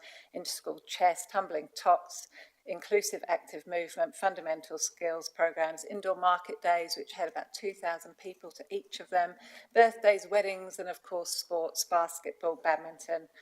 Those sports have carried over in regards to the community centres, especially Flaxmere Community Centre, again in partnership, basketball, boxing, CrossFit, Kaumatua classes, and as you know, we have, apart from recreational and sporting things, we do a lot of wellbeing programmes out of the community centres too, cooking, nutrition, kōwhaiwhai painting workshops, marakai, etc. Going on to the libraries, just to make you aware how well engaged people are in the libraries, we had over 450,000 physical visits, and that doesn't include over 700,000 virtual visits in the last financial year to libraries. So that's over a million engagements between our community and the libraries. So they continue to be popular spaces for learning, celebration and community connection. School holiday programs, language week celebrations, workshops, events like Nerdvana, and we have external outreach programs into the prison and into schools as well. Going on to arts and culture, obviously Toi Toi has had a number of successful conferences, New Zealand Apple and Pears, 3R Group, Naylor Love, Health Hawke's Bay, to name just a few. As Councillor Fowler mentioned, Toi Tutorea brought over 7,000 people into the CBD. We've had successful shows. The recent Gruffalo show was our best in terms of revenue performance to date at Toy Toy. And of course, we've managed to keep our Qualmark Gold standard as well. In terms of the art gallery, successful exhibitions, numerous public programs, education sessions, and just to point out that many of those are supported with external funding as well. We get external funding from Creative New Zealand and the Ministry of Education. Waiata has celebrated its 1 year of being open the last financial year with over 12,000 visitors. We've won multiple prestigious awards, hosted multiple groups and schools, and all our educational resources are being aligned with the curriculum, so it really works for schools. School holidays, activities, and as Councillor Fowler mentioned, Matariki celebrations as well, all contributing to this place, Heratonga Hastings. In terms of community development, again, as Councillor Fowler mentioned, over 40 community hubs in various stages of progress of development, and that was supported by over $4 million of external funding that was sourced.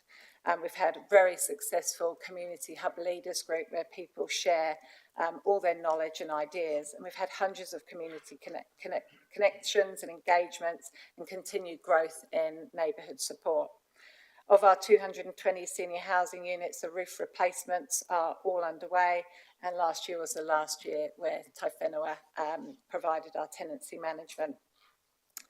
Going on to youth, as you know, the financial year means that we see a lot of youth council out and another in, and the same as a 2-year program too.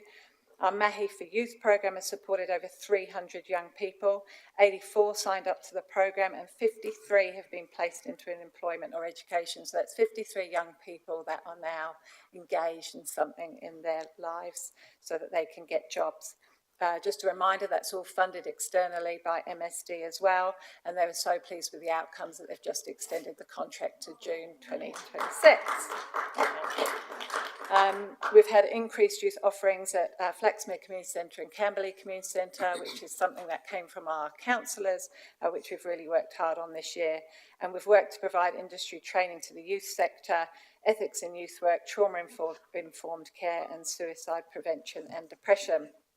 And finally, the last part of my area is security. We've had many CCTV upgrades completed, 554 feeds monitored with 98% uptime.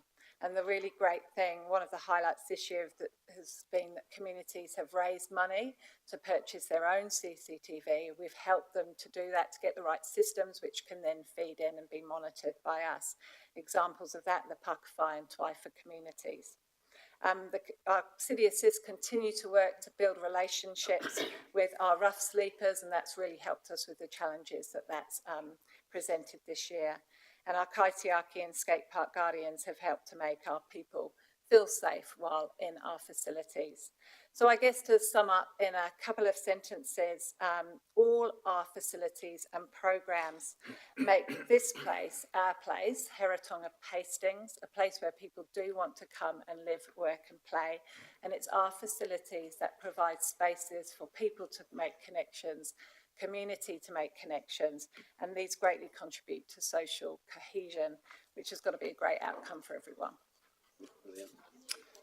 Thank you, Ms Dinwiddie, for an excellent report, and for all your staff do. It sometimes can be very difficult areas and very challenging, so thank you. Councillor Watkins. Thank you, Chair. Thank you, Rebecca. Just in terms of under security teams, you mentioned a paragraph there that a security manager had discussed general risk around foreign interference. I want to understand what that means, please. Yes, certainly, and I understand actually that's coming to council for a workshop. So I think what that means is the SIS, the New Zealand SIS, is engaging increasingly with local government, and so that was with me and the security managers around just the world that we operate in and foreign interference. And so there will be a workshop because it's simply just part of understanding the kind of intelligence and the things that we all have to be aware of. So is there a workshop? There's a going on? workshop Okay, coming up. thank you. So, two more questions. We did discuss earlier about the possibility of another CCTV camera at Strawford Lodge, just to monitor the activities that are going on there. Is that likely to progress? Through you, Chair, Councillor, I will have to check that with our security manager. There'll be budgetary constraints, but we do have budget in this new financial year, so I'll check where the priority areas are for any new CCTV feeds. Thank you. Thanks, we'll take that as an action. Thank you. Yep. And my final question, just in terms of the museum archive centre and the water pressure issue, did that water pressure issue arise when we reduced the water pressure in the city mains? And if it didn't, would this problem be prevalent in any other buildings in the inner city?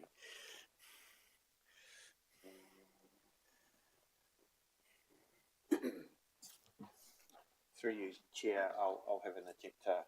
So in terms of the wider, your second part of your question, as part of stage 2 of the water pressure reduction, we are working with the building regulatory team to understand, are there any private buildings whose fire systems may become non-compliant by a reduction of the pressure.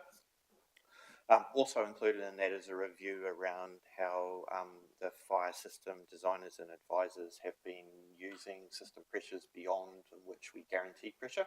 So there's a bit of push-pull in that conversation, but we are working through a list of potential buildings we need to work with, which is why we haven't moved to stage 2.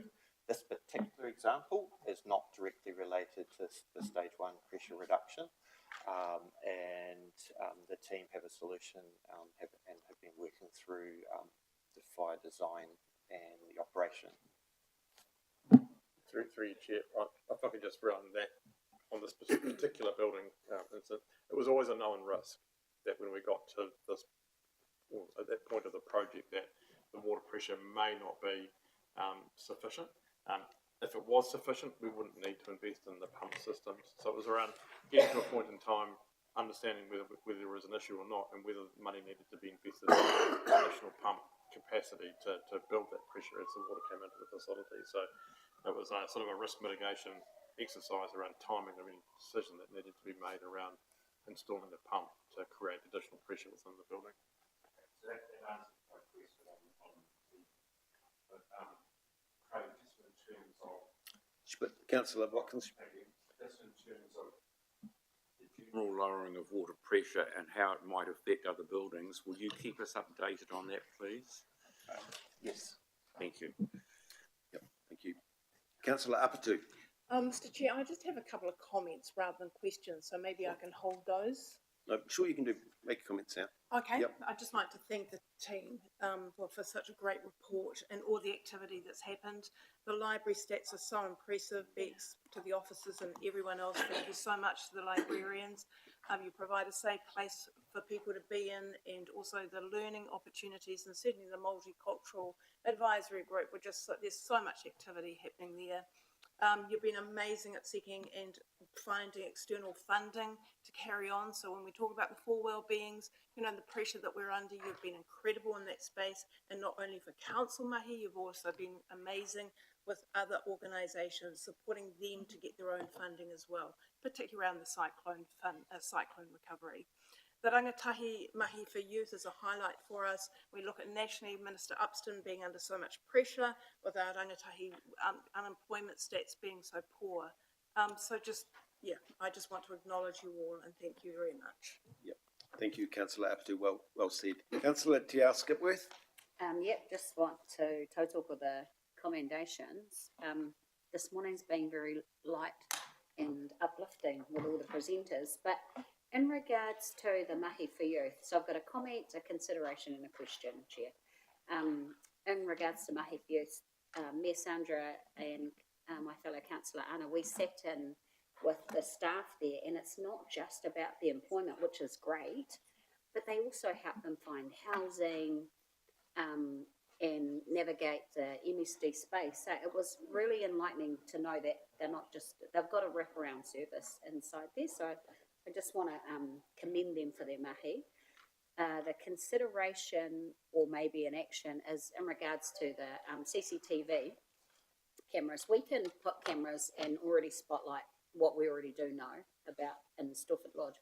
But if we look at the Ahuru Mowai project that's happening with Napier Council and all the other stakeholders together, that's probably a consideration or action that we could look at and maybe meet with them to take up their learnings, how they progress with that. I know we've got so much mahi on, but that would actually help us, the whole community benefit. And then my last, my question is, in regards to the senior housing, so I've been contacted by a few kaumātua who lived in Flaxmere, were brought up in Flaxmere and are entering into their lighter senior years and have asked about the applications when they're open. How will you advertise that? Because they'd like to apply for the senior housing. Thank you. Certainly, thank you, Councillor, through you, Chair. So the eligibility criteria currently being worked through with a project team. So we're looking at the current eligibility criteria of our current senior housing and whether it needs to be different and in what way for the new senior housing. And at that point, obviously, it will come back to council for approval, and it will be council that approve that policy. And then at that stage, we will be advertising, promoting, and that would be going out to our current tenants. That would be looking at all the different avenues we can advertise it through, marketing and comms.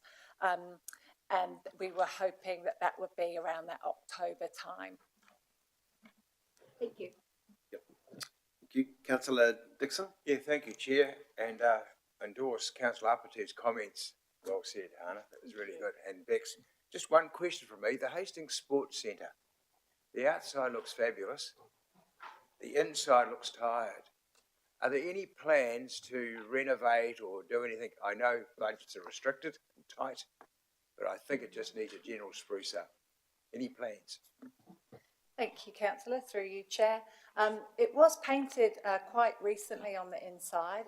There's certainly plans around some of the equipment renewal in there for sports, but there are no major upgrade plans in the next year or two anyway. Toilet showers? No. Thank you. Councillor Sholem? 3 quick questions, if I may. I'll try and keep them very quick. So the Flaxmere pool, I just noted in there that we closed the pool for a little while to paint them, and now we're noticing some peeling of said paint. Can you just elaborate a little bit more on that and whether or not council's having to pick up the fixing of that in terms of costs? Certainly, thank you, Councillor, through you, Chair. Unfortunately, challenges happen when you empty old concrete pools, and so although there are some issues with the paint, and we can assure you that we're working with the contractors and the paint supplier on that, and I understand that they will cover the costs of that. But there are some ongoing challenges with the water pressure actually pushing up on the concrete structure. That's caused cracking, and that needs to be remedied. So once the pool will need to be shut again. We're trying to leave that to a point in time where there's less public programming, so it's less disruptive to the community. When that occurs, we'll actually need to do the work to sort the cracks, and then obviously it will need repainting again. So there will be some cost to us. We have got that in the budget. Judged from other pools, maybe 15 to 20,000, depending on the extent of the work needed, but that's for remedying the pool cracks rather than the paint. Thank you for that. Another question, you've highlighted the huge engagement with our libraries, which is amazing, and absolutely I can see why they're a vital part of the community. Just really interested to note within the report that there seems to have been some identified technology issues at the libraries, and interested to understand, do we have a plan to remedy that in the long term, and what are we doing in the short term, and how are we going to anticipate costs and timelines and whatnot? Thank you, Councillor, through you, Chair. So the main technology challenges relate to the public computing service, which relies on open source software that, while functional, has no support, ongoing support, and the hardware is also starting to no longer meet the user needs. But funding is available via the LTP for this financial year, so it's in the budget. The project team, which is led by the IMBT team, are working on identifying suitable solutions, software and hardware solutions, and a timeline's part of that project plan. But so we're, in the meantime, in the short term, the IT desk are extremely responsive to the challenges, and then there's a plan in place for the next 12 months. So, and the money's already there in the budget. Brilliant. I love hearing that the money's already in the budget. And final question through you, Mr. Chair. I'd be really remiss after having our last meeting of the Traineum earlier this week with our Multicultural Advisory Group not to ask about our Welcoming Communities Coordinator. Obviously the funding stopped for that from central government, and I'm just really interested to understand what we're planning to do to try and carry on the momentum in that space, because it's been hard earned and there's real concern from that group. Yeah, certainly. Thank you, Councillor, through you, Chair. It is a challenge. What we have done is that we've tried to redistribute the work to the other members of the team. So at the moment that is manageable. We've still got a big work program in terms of community resilience, so we're hopeful that will remain manageable, but it is a challenge. Thank you. Mayor Hazelhurst. Thank you, through you, Chair. Thank you for the wonderful report, Bex, and to all your team and the incredible mahi going on. From Nepal's, have we had some expressions of interest, and will that come back to council? Through you, Chair, Your Worship, yes, we have had 2 expressions of interest. Oh, great. We're currently now working with those people to develop those ideas a bit further, and then, yes, it will come back to council. Wonderful. And just my other question through you, Chair, is the second neighbourhood support meeting in Stortford, that's coming up soon? Yes, it's booked, I want to say next month, but I'll get the date to you. Yes, it's certainly booked, it's in the diary. If we could get it in our diary. Yes, that would be great, thank you. And just to say that I have been contacted yesterday by a business in Stortford Lodge who are really thrilled with the proactive support from council, addressing some of our, I know that, we haven't addressed all of our homelessness, but they're really grateful the way we have picked up our challenge with Stortford Lodge, and really grateful for the leadership, so thank you. Yep, thank you. Councillor, just through you, Chair, just while we're on homeless, if anyone hasn't been down past recently, the big work that we've done collaboratively with partners, all of the upgrade to the outdoor areas for the homeless hub, the car parks, all been completed in the last week. So again, just part of the ongoing efforts to try and make sure that we've got appropriate solutions that everyone's partnering on for our homeless population. Yep, thank you, Mr. Bickle. Councillor Jessup. Thanks, Bex, for your indeed a lot of mahi that you've put up to make everything run properly. I'm just wondering where Tamaturanga room is it in this report? And my question is that utilised for our, how is that utilised? Pardon, Councillor, sorry, which group? Tamaturanga water. Room. Is it? Oh, apologies. I will have, apologies through you, Chair. I'll have to check on that, Councillor Skipworth, and get you an answer. Yep, just take that as an action, but right, fantastic. Thank you, Ms. Dinwoody, and also for the quality of your team's reports too. They were excellent. Thank you, Mr. Allen. Thank you, Chair. So we'll just skip, because we've got 2 different presentations to work through, and Craig's infrastructure one is the more substantive of them. I didn't get that right. So we'll just flip to marketing and comms and events, and Naomi.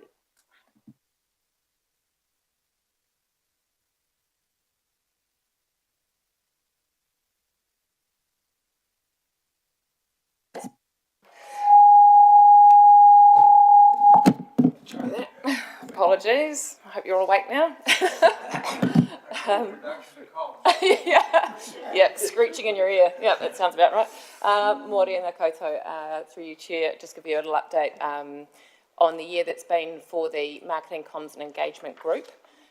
So I'm going to start off with our media coverage, and I just want to highlight that we've had a big focus for our team is around maintaining a solid relationship with the media. For us, that means being transparent and prompt and recognising that they have a valuable role to play in holding us to account. So from that, we have seen 1,000 plus mentions of Hastings District Council and media stories locally and nationally. What we're really proud of is that 93% of that coverage has either been balanced or positive in sentiment. So by balanced, that means it's been very fair, fair statements of fact, and hasn't sort of had a tone that implies we've in some way acted poorly. So we're really proud of that number, considering the significant issues that have been in front of this council in this region over the last 12 months. That includes also covering the likes of some emotional things around the cyclone recovery, the voluntary buyout policies. It's been a pretty challenging year, so we're really proud of that. The other thing we've been really focused on as a team is community engagement, which is becoming increasingly difficult for two reasons. One is driving awareness to our community of the opportunity to participate in consultation, just given the sheer breadth of media channels and the cost to be across all of those, but also the disengagement, the feeling, which we're really aware of, that there's a sentiment of a lack of trust in sort of any local central government. So it has been challenging, but we've been really proud that the team, when charged with the Local Water Done Well consultation, which we, as we've discussed at this table, is one of the most significant decisions for our community to make at present time. We received just over 1,000 submissions to that, which is actually the highest in the country, including our major metro areas. So we're really proud that you have some really good feedback for your decision making. We've had great engagement where we've done more targeted projects around the likes of Flaxmere development and local area plans. And we've had really positive feedback on the work we're doing to stay engaged with our recovery communities. So these are the areas that are most impacted by the cyclone. So they're where we're still doing a lot of our rebuilding work, and it's our remote rural areas. We've had a newsletters that going out to those and to the Havelock North Streams and Dams group that have ensured they've been kept well informed on our progress to date and the forward plan. It was touched on, thank you Councillor Fowler, on the role of events they have played. We had a think tank of people from our community giving us some ideas back in December around ways that we could keep Hastings vibrant in the face of the economic recession and still the cyclone recovery. And so that saw us add a couple of events to our program on short notice. In December was the decision. By January, we'd added an Alfresco Friday with a second one in February, and the Meatball Festival, which was just the most fantastic experience for our team to be involved with. And as I've noted down there, it's actually a finalist in 3 different award categories, which are being announced in September.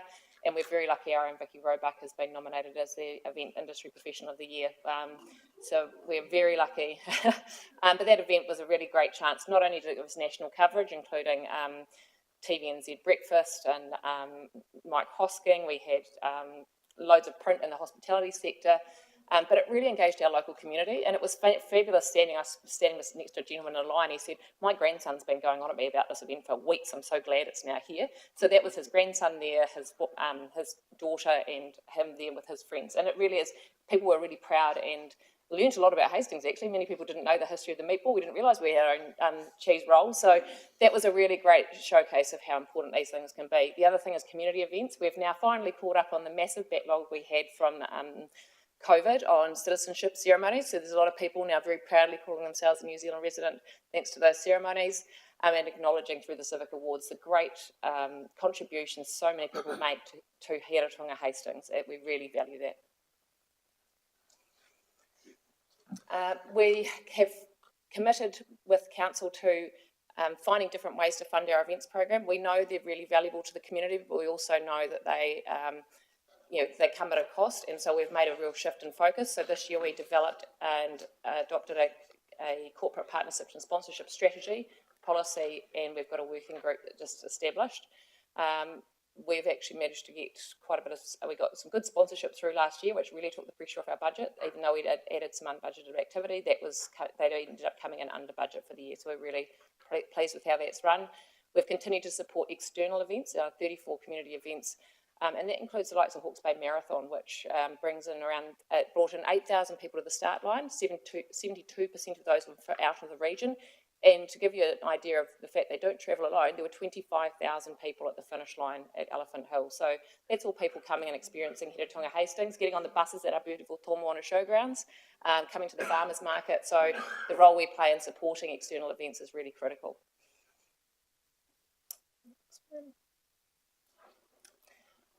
Destination marketing and tourism is something we do with a great amount of collaboration.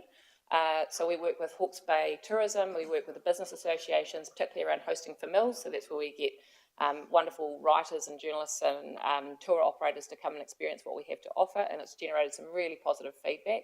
We hosted some for Taste Hastings, and they rated it as one of their best experiences of coming in for that. We've pushed some campaigns around Visit Hastings, which of course you won't see because it's outside of the region, but it's given us some great coverage. One of the highlights, of course, was Ben Bailey, the New Zealand food story. He got so much great content. We ended up with 2 episodes instead of 1, and it performed really strongly in that slot, which just is eyeballs watching Hastings. So and our fantastic producers, and focusing on that fruit bowl of New Zealand, primary production, focus for our economy. We also have an incredible amount of Noted, work. Councillor Watkins. Yeah. We've also had an incredible amount of work to go into an application for Hastings to be recognised as a UNESCO City of Gastronomy under the Creative Cities Network, and continuing to work on trying and getting Great Wine Capital signage out. We've also, you may not be aware, but over the course of the year, Tomoana Showgrounds has come under this group, and that's recognising its role both as an events venue and as a key asset in our tourism and destination experience with the likes of the farmers market. That's been going really well. We've had the establishment of the trust and the official signing of the trust deed. We've had our first few meetings, and so the team, with the support of cross-council support, we've establishing the governance model for that. In the meantime, operations on the site have continued, focusing on catching up on the investment and the assets on site, making sure you won't get electrocuted if you use the shower, so that's a real positive. It's now it's getting to a really great space, and we're getting to see some of that now external development in terms of the beehives just having a makeover. We've installed Wi-Fi, which is great for events. There's power upgrades going in. The relationship with all our stakeholders is in a really good space. We're getting more and more event inquiries. We actually got a really exciting one coming in the school holidays, which is a significant, will be a significant activity on site, and the team are looking to wrap around more support for that to really make sure it really pops for our community. And we're also just looking at making sure that the operations of the venue are in a great condition. We've got good processes and procedures in place so that as the trust steps in, we're giving them a really well-running machine with great staff that can continue to excel and drive that revenue that will enable it to unlock that potential. The master plan is currently out for tender. We're just doing the review process, so we'll be very shortly starting that series of engagement with stakeholders and site users, and that will be a really valuable document to unlock the future of that ground, and for the trust to then start working with external funding to really drive that asset to be the jewel in the crown that we know it is for Heretaunga Hastings. The customer experience. Can I just ask you to move quickly through The last one. Last one, thank you. Customer experience. Our team have managed 70,000 plus inquiries and done it with an amazing amount of professionalism. It's been very tricky, as we know, with the likes of rate rises and things going out. It's not always been easy conversations, and they've really managed those and treated people really fairly and with dignity, because it's been a really tough year. We're also really focused on improving our customer experience. There's a new project underway with a working group across council looking at how we can improve the experience of everybody that deals with council. We know that as ratepayers they don't have choice on who they deal with, but we don't want them to feel like that, and that's something that we just want to be good to deal with as a theme that we're trying to build through. The building unit's been a great example of that. So I'll stop there. Yep, thank you, Naomi. Oh, the eyesight, sorry. The eyesight, I can't find the numbers just in front of me, but the eyesight also won an award this year for their growth in revenue at a time when the rest of the country was in contraction. So our eyesight's performing really strongly in terms of our retail sales and interaction, ticket sales and the like. So it was a really great thing to see. Thank you, Naomi, and especially too for the consultation documents. Local Wood has done an annual plan. Lots of, I think, other councils, lots of feedback, and obviously the events and everything else you do. So, thank you to you and your team. Any questions for Ms. Ferguson? No, we're all punch drunk. We're all good. You've done it too well a job, Naomi. Right, Mr. Allen. Yes, I'll ask the team to switch the presentations if we can. And just while we're doing that, I've sort of, I guess for the balance of the report, we'll come back to infrastructure. Craig will take us through the infrastructure sections, but if there's anything else, any other questions on the balance of the report, corporate sections and stuff like that, if there's any questions, we'll take them now while that presentation's there, but if there's anything else? Can I just... It's Councillor Nixon. Actually, somebody beat me to it, but he must have pushed at the same time as I did. He's closer to the Taihape Road. There's one slip left. What exactly? Oh, sorry, Councillor. We're not introducing these things at the moment. Sorry. Sorry, Yep. I thought Is your said I similar could. question? Yeah. We'll just let through the presentation go, unless what was your question about, Councillor? I just want to understand, we're coming back to drinking water? Yes. Yeah. Thank you. Cool. Right, carry on. Thank you. Kia ora, councillors. I didn't quite get the brief, only a few slides, but we can whip through these. But really just building on that story around, yes, this report is reporter, but a reflection on the year that's been and what a year it's been. Lots of good successes, but definitely not a lot of time to sit around and reflect. If I just work through the teams and just also recognising Martin Jarvis, who has thankfully stepped up to be interim group manager to help me out, taking a lead role across the waste parks and cemeteries operation. So in that solid waste space, obviously another great process led by one hell of a passionate set of councillors on that joint Waste Futures committee, but also a really passionate, and we're very privileged to have a really well-respected nationally waste minimisation team. As recently as a couple of weeks ago, Angie and her team were also talking to Tasman Richmond, just sharing experiences and approaches just to help them move forward. And through there, obviously, the WMMP is a large part of that. And let's be quite fair, most of that work is done here by Heretaunga Hastings, lifting and supporting our partners over at Napier. In that work, in the waste minimisation, a huge amount of interactions with over 2,000 interactions with individual people, working now with a number of stakeholder groups. Particular focus in this WMP is to work with a lot of industry. Jeff, working with the building industry, we led out the country's first plasterboard recycling trial. Worked through around glass plate recycling into the area. Working through with the mana whenua groups and the works on the marae that Geordie's leading out. So just a lot of really successful, lot of engagement.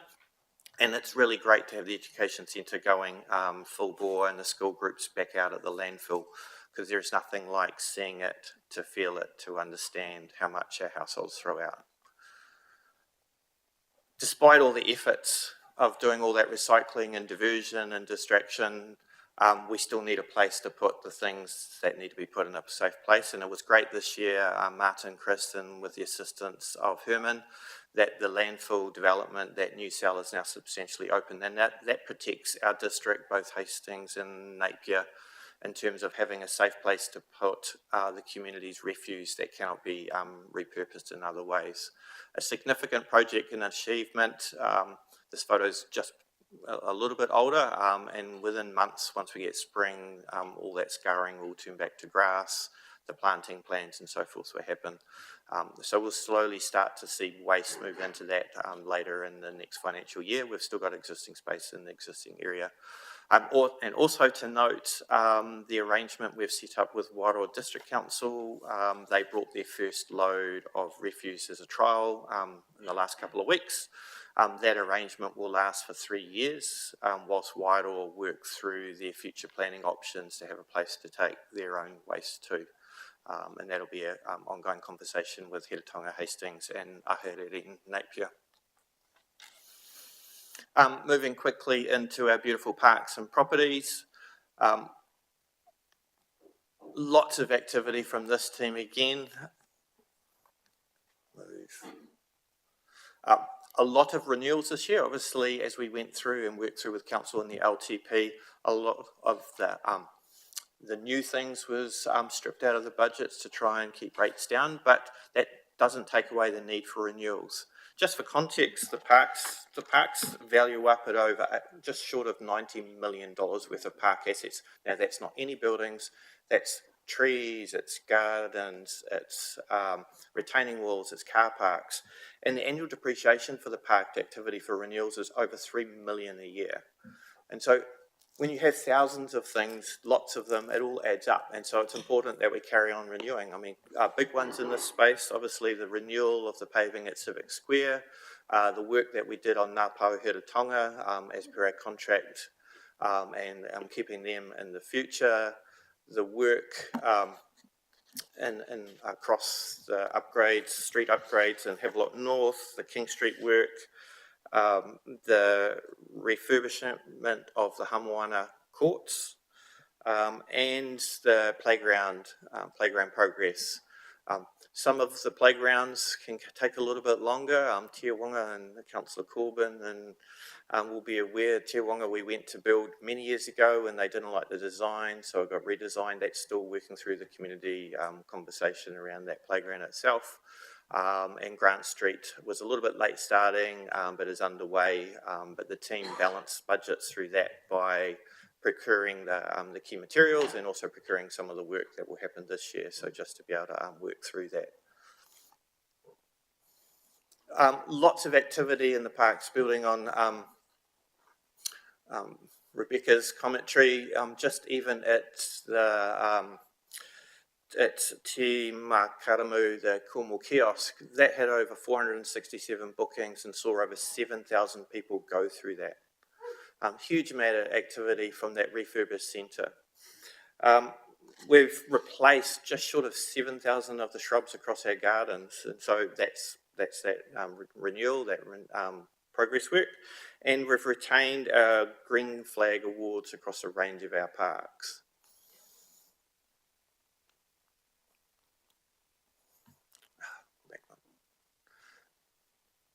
The parks weren't protected from Cyclone Gabrielle either, so there's been a substantive piece of work, and that's probably been a lot of the effort in. So through Havelock North with the Havelock streams and those reserves, we had massive tree damage. So Tainui Reserve, we removed 150 of those trees. The work around Hikanui Pass site, and the re-establishments of tracks in and around Kingsgate and Palmbrook. The work out of Puketap Reserve, starting to turn that reserve back into a place to, for fun and enjoyment, with the toilets getting going and the playground getting re-established and the grassing going back down. Estelle Park is in early shoots with the silt removed, with that great relationship with the silt task force and Napier needing some silt for preloading in the subdivision. And the tree remediation, where the trees that weren't going to survive after having too much silt have been removed, and so the team will be in the years to come working through that updated master plan, reserve plan for that reserve for the future in that valley. There's also been a number of projects working on a number of council's buildings. We've talked earlier about the senior housing and roof renewals. That's an ongoing project that will go for quite some time yet. The Camberley Community Centre had its kitchen replaced. The Clive Campground had a new ablution block added. Hamoana Hall and Mangaroa Cemetery had seismic upgrades performed on them. And there's an ongoing painting renewal program working through many of the buildings. And the team have recently renewed, and we now have a working with bringing up to speed a new building maintenance contractor with that contract going out last year. We talk about it a lot. The roading recovery and the reconnection of particularly our rural communities, but also across our plains where we've lost connections or we've limited connections with weight restrictions. It's been a big year this year. The first year was a big year. This year gone was bigger, and the year ahead is no different. We'll continue to work through making sure we seize as much funding from our funding supporters as we can, but there will be discussions for the year ahead where there potentially are projects where our funder doesn't want to fully support us. But more critically, in the work that we're actively doing at the moment, and the Chief Executive talked about it at the start, is we had a program that was over a 7-year build. We have a repayment scheme to pay back on that debt over a 15-year period. With the recent announcement from NZTA, with government stimulus money into NZTA to help support NIWA councils, we have had committed that higher subsidy rate, so an extra 10% on top of our emergency response. So that means that we get 83 cents in the dollar is coming from the Transport Hypothecated Fund and government funding into our cyclone recovery. However, there is a dead point to that, and that will be 30th of June 2029. So what I'm working with now with Darren de Klerk, who's on leave today, which is why he's not here helping present this, is how can we look at our program to complete all of our cyclone recovery before that higher financial assistance rate is reduced, and that plan will come back to council. It does pivot around a couple of the larger bridges because they tend to take a little bit longer in terms of consenting phases. But that plan will come back to council for approval, because obviously that will bring forward some of the expenditure that we had further out in the plan. However, we are in a market which, whilst it's difficult for the private firms, as a purchaser of services, is the best chance we've got to do this for the most cost-effective dollar. Can we just do really just high level as we move through? I know yours is the biggest area, but I'm very conscious of. So just lots of photos really to work through. Obviously, it's been talked about. Great to have some amazing openings and seeing the emotion of reconnecting communities. Kiriri Gorge was a great one for that in terms of so many people on a rainy day, and there were a lot of tears shared as that community reconnected. Puketapu Bridge, we've got the opening coming up from that. So from the left to the picture there in May, that will be an amazing reconnection for the community of Puketapu South. Rislington Bridge, so that is currently out to the market. We expect to be evaluating that shortly. We were hoping that we'd be able to complete that evaluation to announce the successful contractor at Puketapu. It is unlikely we'll be able to do that, but needless to say, construction will be starting on that bridge within a few months' time, and the following image, that's what it will look like going through. So it'll be to the left, the existing bridge will stay open, the bridge will be higher, and the land around it is ramped up.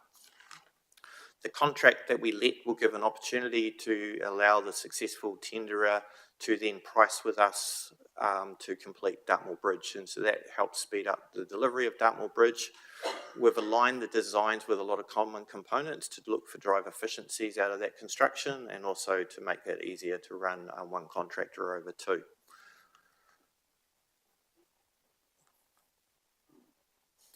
Redcliffe and Waiheke Bridge. So these bridges are quite topical. At the moment, we've got a short closure coming up on Redcliffe Bridge at Waiheke, and that's just an annual maintenance around that staging bridge, which has a 5-year design life, and where they just go and make sure that all the bolts are tight and everything's performing as it should be. There is a working group set up and to work back in with that community, our funding stakeholders, our co-owner of that bridge, Napier City Council, and our substantive funder, NZTA, to progress finalise the design alignment and finalise the detailed design so we can move into procurement and commence construction in 2026.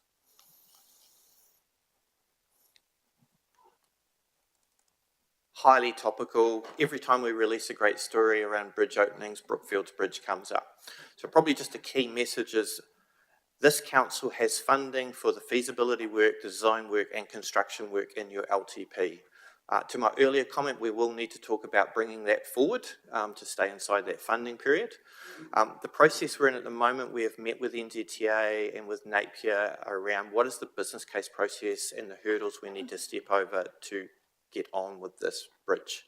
The officer's view is we need to put back at least what we have, and what is the business case work we need to consider whether that gets two-laned or not. Two-laning will be a harder bar to cross in terms of NZTA and their funding scenario, but we'll work through that. The interconnection with this project is with the four-laning of the expressway project and access to the modelling from that, and the NZTA decisions on where they may go to. We're expecting board decisions from NZTA on the expressway four-laning, whether or not they toll the expressway or not in August.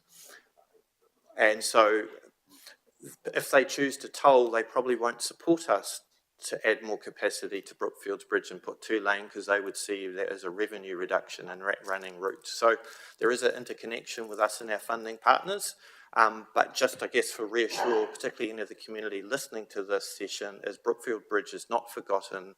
It has not been eliminated from a program, but we do have to go through a business case process to confirm exactly it is what we can put back.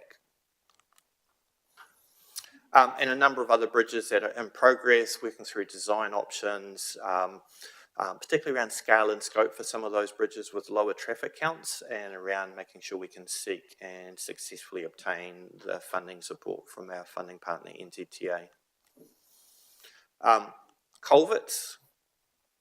McVickers Culverts, many of you wouldn't have been up McVickers Road. It's not one that you travel very often. So this is just off the side of State Highway 5 over the Mohaka Bridge. So this is nearing completion. And so what we did here with the community, this culvert's blown out in the past from forestry material blocking the culvert. The feedback from the community was actually, we don't want a big culvert that will be dry all the time until it's broken. And the feedback was to actually build something that has water topping over it from time to time, but is less likely to have woody debris block it and blow it out. So it was more around small delays and more protection over big obstructions. Kahika number 1 culvert, so this is up in the Tutera ward, heading out. And just to note, and it will be more formally noted when we complete this project, this was the project the TW staff members were heading out to with the unfortunate traffic accident through the Tongaoea Valley. So this is the project that TW is doing. So just to recognise that just the extra layer that's connected into this project.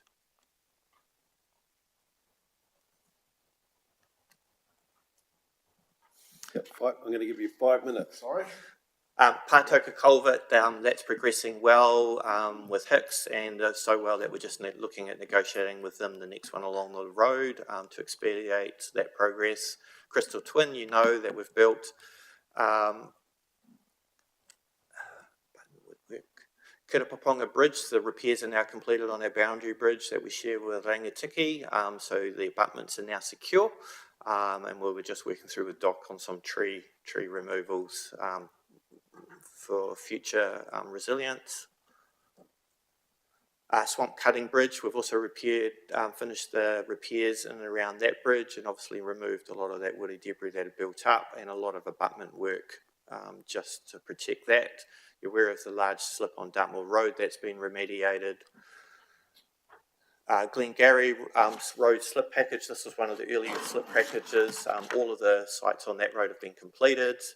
Taihape Road, we've completed 10 slips, and to the question that Councillor Nixon raised, the last slip on that road will commence in October. The reason that one had to get delayed is we had to work through an approval authority from the Department of Conservation because of velvet worms and skinks that were connected to that site, because the road and the works crossed into the conservation estate. But that work will commence in October. I'm skipping it. Just trying to get to the next slide. No, just can you, yeah. And Springfield Road, you're aware that that's now reconnected up. Three Waters, lots of activity in the Three Waters space we're working through. Unfortunately, that slide way too small to see. Consenting work, we've done the consent review of the wastewater treatment plant. We're currently working through the final stages with Mana Whenua on the cultural impact elements and incorporating that consent for the stormwater consent, with a significant meeting at Taiwhenua yesterday with a number of parties, which will likely see a proposal to you to increase the scope of the Tangata Whenua Joint Wastewater Committee to also cover urban stormwater. A lot of renewal work and a lot of asset planning, asset information work to inform not only the new economic regulator, but also levels of service conversations moving forward. Water supply, you would have seen many of these projects because they are more urban based and have probably already had a number of phone calls around cones, with the cone hotline now hot and staff receiving calls from the cone hotline.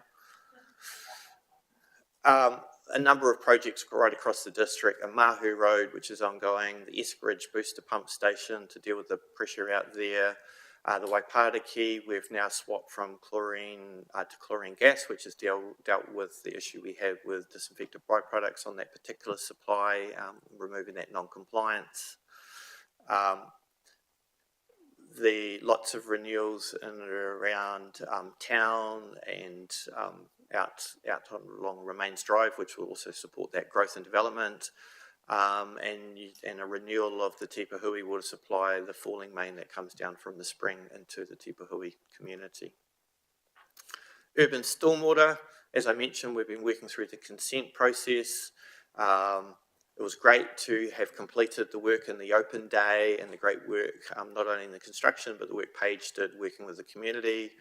I haven't heard, and this could be jinxing at anything, from our great David Renoff, who was there in one of those photos talking to Paige, but I know he took great interest in that project and just seeing the difference in that water body on our side of that reserve at least. Havelock North Streams, you are aware of the work led by Darren and Steve in this space. Great progress, was great to get those properties put back to category 1, and the contracts are underway. A lot of the maintenance contract works underway and the physical works for the upgrades for the 2C area, but also the wider work. This will be a big topic for council and then a water entity, depending on if that decision is made, because there will be some significant levels of service, willingness to pay conversations that will come out of this project. Whakatu West Stormwater Project, as you're aware, that's worked through quite a process. It is to come back to you to inform what its ultimate journey is. Wastewater space, lots of work, lots of renewals, renewing pump stations, renewing mains, working through that. That's a critical piece of renewal upgrade we did to the BTF, the tuning arm in the moment. Lots of great early contractor engagement on this one. Early, we thought we were going to have to lift the entire roof off, and they found a way to be able to do the work by just taking the crown out of the roof and taking out the pivot. Obviously, and lots of planning and design work underway and the procurement underway for the major renewal at the wastewater treatment plant through the year ahead. And a fair distance of our main trunks being relined. These are the key trunks that take the wastewater from Havelock North and Hastings, Flaxmere out to East Clive.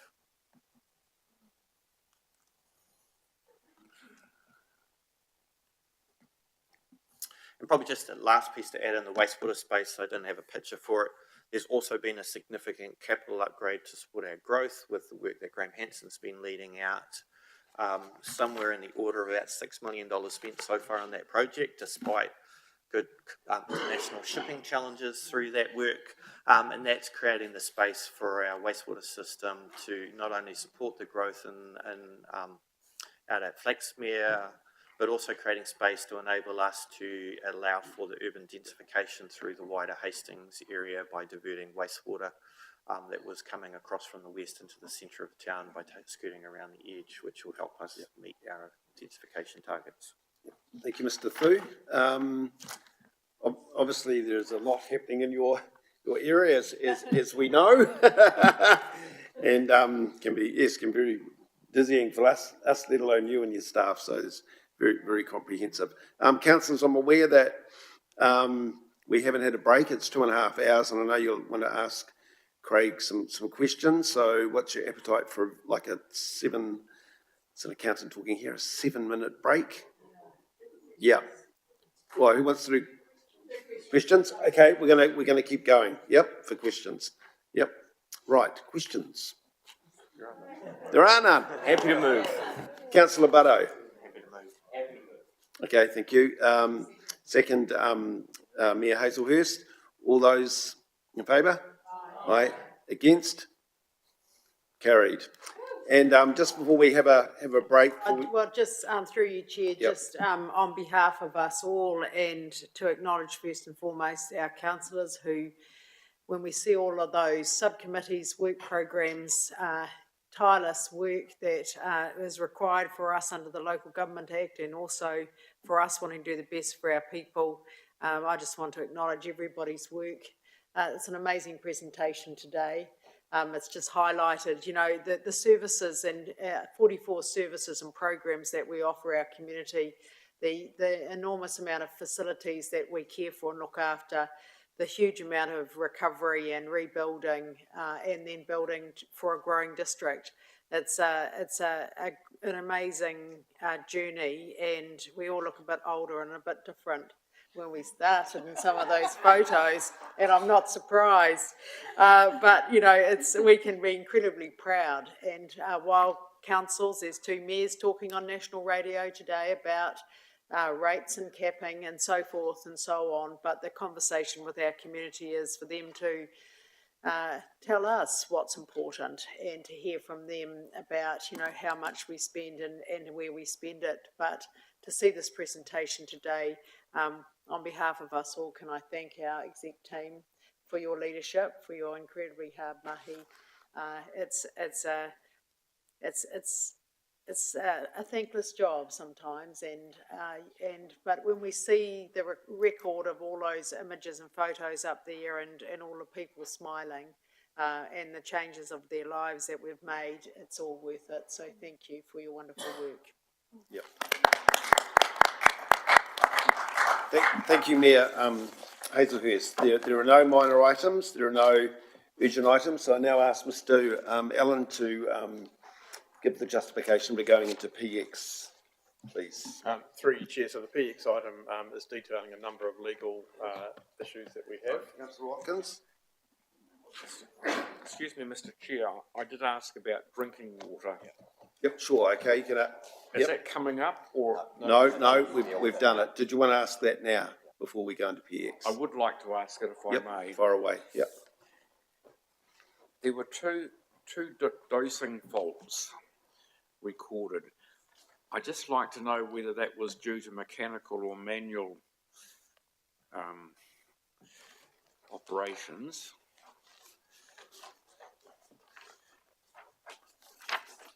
And did we underdose or overdose?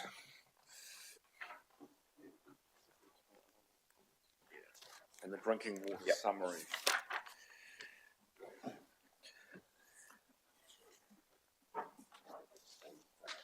So I can just double check, but there was never an overdose. The underdose at the Mahu Community Scheme was, the underdose was at